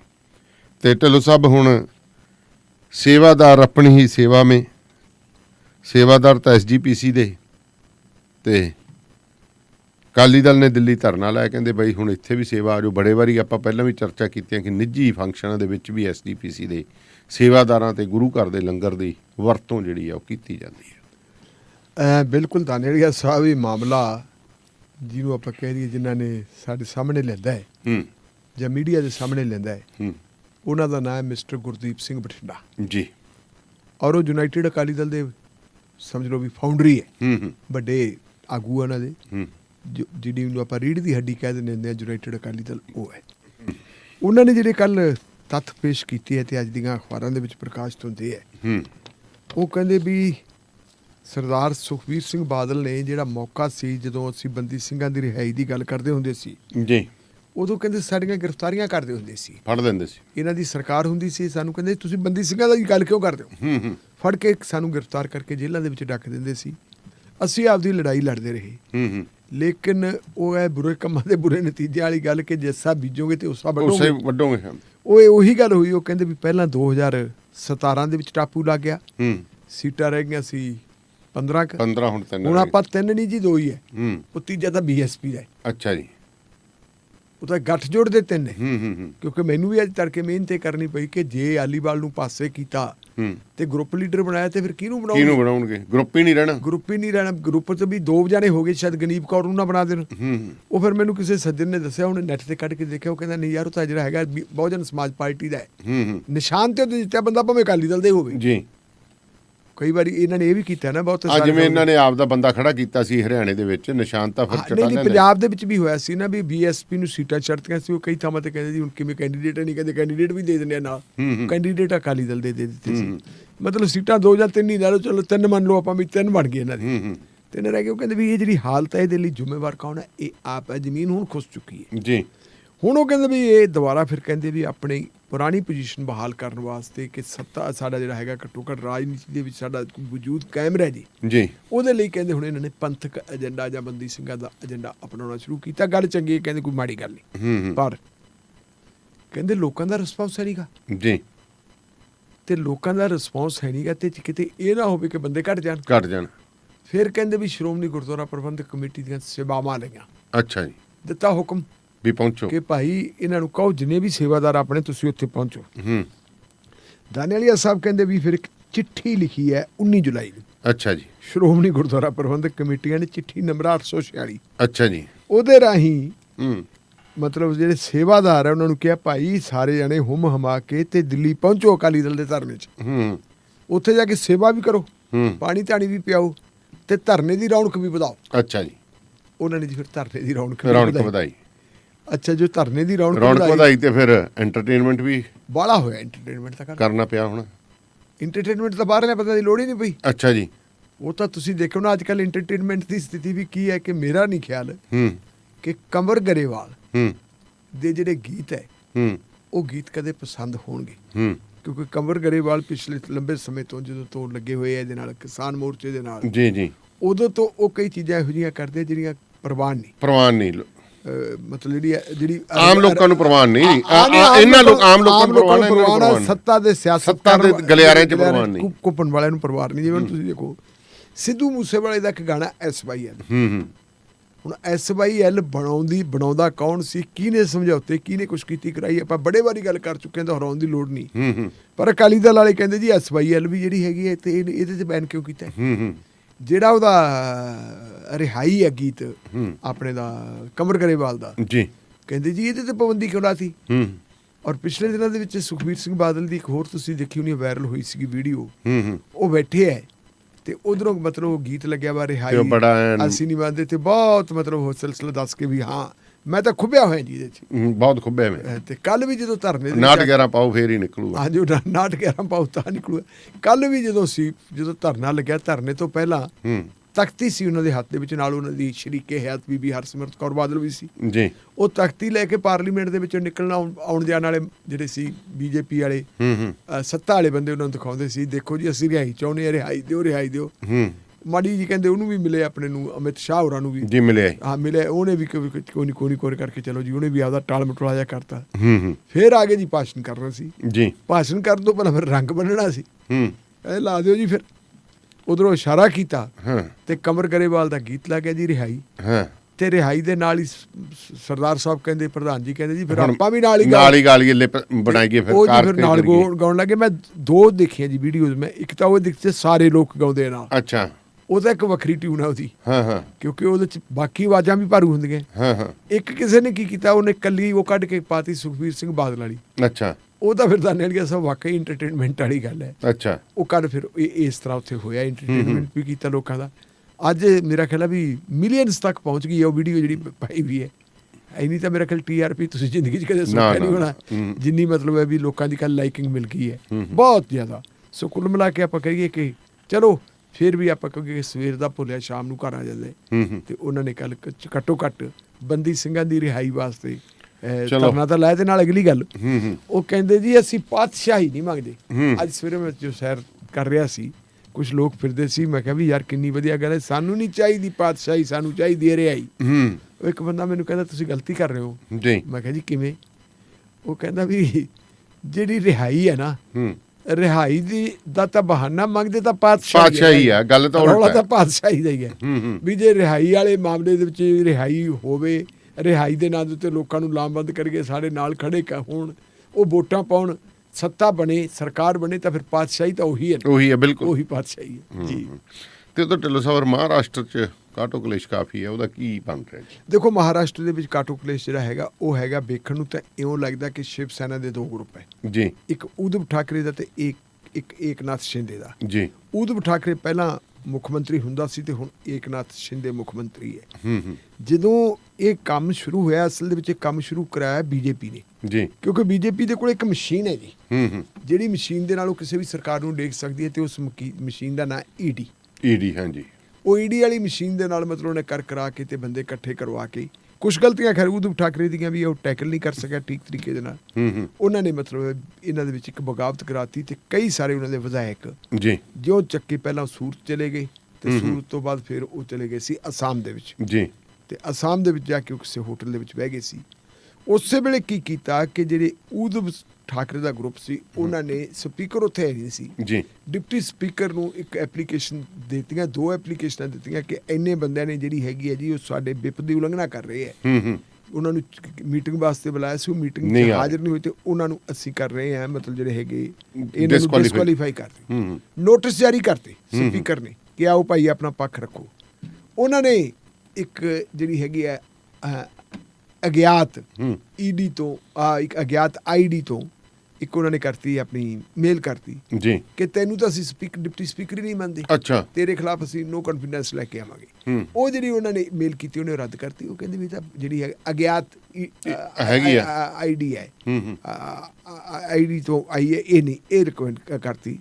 ਮੁੜ ਕੇ ਚਲੋ ਬੰਦੇ ਹੋਰ ਟੁੱਟਦੇ ਗਏ, ਲੱਗੇ ਹੋਏ ਸੀਗੇ ਅਮਿਤ ਸ਼ਾਹ ਹੋਣਾ ਦਾ ਮਹਿਕਮਾ, ਹੂੰ ਉਹਨਾਂ ਨੇ ਕਰਾ ਕੇ ਜੀ ਬੰਦੇ ਤਰਲੇ ਤੇ ਅਖੀਰ ਅਲਟੀਮੇਟਲੀ ਉਹ ਸੁਪਰੀਮ ਕੋਰਟ ਚਲੇ ਗਏ। ਜੀ ਸੁਪਰੀਮ ਕੋਰਟ ਨੇ ਕਹਿੰਦਾ ਵੀ ਕੋਈ ਗੱਲ ਨਹੀਂ, ਠੀਕ ਹੈ ਜਿਹੜੀ ਹੈਗੀ ਹੈ। ਉਹਨਾਂ ਨੂੰ ਸਪੀਕਰ ਨੂੰ ਰੋਕਤਾ, ਡਿਪਟੀ ਸਪੀਕਰ ਨੂੰ, ਕਿ ਤੁਸੀਂ ਕੋਈ ਕਾਰਵਾਈ ਨਹੀਂ ਕਰਨੀ। ਜੀ ਉਧਰ ਨਾਲ ਹੀ ਗਵਰਨਰ ਸਾਹਿਬ ਦੀ ਸੇਵਾਵਾਂ ਲੈ ਕੇ ਤੇ ਉਹਨਾਂ ਨੇ ਜੀ ਉਹ ਸੈਸ਼ਨ ਬੁਲਾ ਲਿਆ। ਹੂੰ ਉਦੋਂ ਠਾਕਰੇ ਫਿਰ ਗਿਆ ਜੀ ਇਹ ਸੈਸ਼ਨ ਨੂੰ ਰੋਕੋ, ਮਾਮਲਾ ਸੁਪਰੀਮ ਕੋਰਟ 'ਚ ਆ। ਉਹ ਕਹਿੰਦੇ ਕੋਈ ਨਹੀਂ, ਫਿਰ ਆ ਜਾਓ ਜਦੋਂ ਲੋੜ ਹੋਈ। ਤੇ ਉਹਨਾਂ ਨੇ ਜੀ ਉਹ ਸੈਸ਼ਨ ਜਦੋਂ ਦੇਖਿਆ ਤੇ ਬਹੁਤ ਸੰਮਤੀ ਉਹਨੂੰ ਕਿਹਾ ਸੀਗਾ ਉਦੋਂ ਠਾਕਰੇ ਨੂੰ ਤੂੰ ਸਾਬਤ ਕਰ, ਜੀ ਉਹ ਕਰ ਨਹੀਂ ਸਕਿਆ, ਉਹਨੇ ਅਸਤੀਫਾ ਦਿੱਤਾ। ਅਸਤੀਫਾ ਦੇਣ ਤੋਂ ਬਾਅਦ ਹੁਣ ਉੱਥੇ ਜੀ ਜਿਹੜੀ ਏਕਨਾਥ ਸ਼ਿੰਦੇ ਬਣ ਗਿਆ ਮੁੱਖ ਮੰਤਰੀ। ਹੂੰ ਉਹਨਾਂ ਨੇ ਆਪਣਾ ਸਪੀਕਰ ਵੀ ਚੁਣ ਲਿਆ।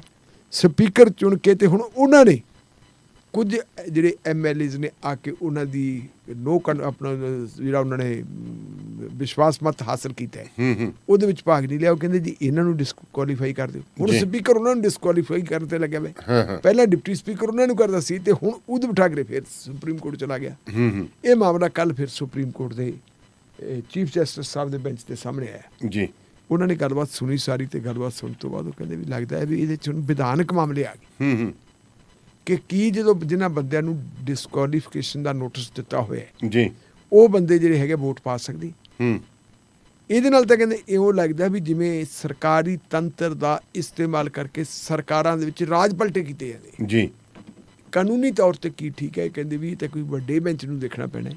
ਹੂੰ ਸਾਰੀਆਂ ਤਰ੍ਹਾਂ ਤੋਂ ਜਵਾਬ ਮੰਗ ਲਿਆ ਵੀ ਤੁਸੀਂ ਆਪਦੇ ਲਿਖਤੀ ਇਤਰਾਜ਼ਾਤ ਜਿਹੜੇ ਦੇ ਦਿਓ, ਹੂੰ ਔਰ ਉਹ ਤੋਂ ਬਾਅਦ ਫਿਰ ਅਸੀਂ ਆਪਾਂ ਦੇਖਦੇ ਹਾਂ ਅਗਲੇ ਦਿਨਾਂ ਦੇ ਵਿੱਚ ਕੀ ਹੁੰਦਾ ਹੈ। ਜੀ। ਮੇਰਾ ਖਿਆਲ ਹੈ ਵੀ ਇਹਦੇ ਵਾਸਤੇ ਇੱਕ ਸਪੈਸ਼ਲ ਵੱਡਾ ਬੈਂਚ ਬਣੂਗਾ ਹੂੰ ਤੇ ਵੱਡਾ ਬੈਂਚ ਇਹਦਾ ਫੈਸਲਾ ਕਰੂਗਾ। ਖਾਸ ਕਰਕੇ ਜੀ ਜਿਹੜਾ ਦਲ ਬਦਲੀ ਵਿਰੋਧੀ ਕਾਨੂੰਨ ਹੈ, ਹੂੰ ਉਹਦੀ ਕਾਨੂੰਨ ਜ਼ਰੂਰ ਦਲ ਬਦਲੀ ਵਿਰੋਧੀ ਹੈ, ਲੇਕਿਨ ਜਿਵੇਂ ਉਹਦੀ ਫੂਕ ਕੱਢੀ ਗਈ ਹੈ, ਉਹਨੂੰ ਬੇਅਸਰ ਕੀਤਾ ਗਿਆ ਹੈ। ਇਹਦੇ ਤੇ ਵੀ ਸੁਪਰੀਮ ਕੋਰਟ ਦਾ ਕੋਈ ਵੱਡਾ ਫੈਸਲਾ ਆ ਸਕਦਾ ਹੈ ਆਉਣ ਵਾਲੇ ਸਮੇਂ 'ਚ। ਜੀ ਸੋ ਬਹੁਤ ਬਹੁਤ ਸ਼ੁਕਰੀਆ ਢਿੱਲੋਂ ਸਾਹਿਬ, ਮਿਹਰਬਾਨੀ। ਸੋ ਪ੍ਰੋਗਰਾਮ ਸ਼ਮਾਦਾਨ ਇਸੇ ਤਰ੍ਹਾਂ ਜਾਰੀ ਰਹੇਗਾ। ਜੁੜੇ ਰਹੋ ਰੇਡੀਓ ਪੰਜਾਬ ਟੁਡੇ ਨਾਲ। ਫਿਲਹਾਲ ਇੱਕ ਬ੍ਰੇਕ ਦਾ ਸਮਾਂ ਹਾਜ਼ਰ ਹੋਣਗੇ।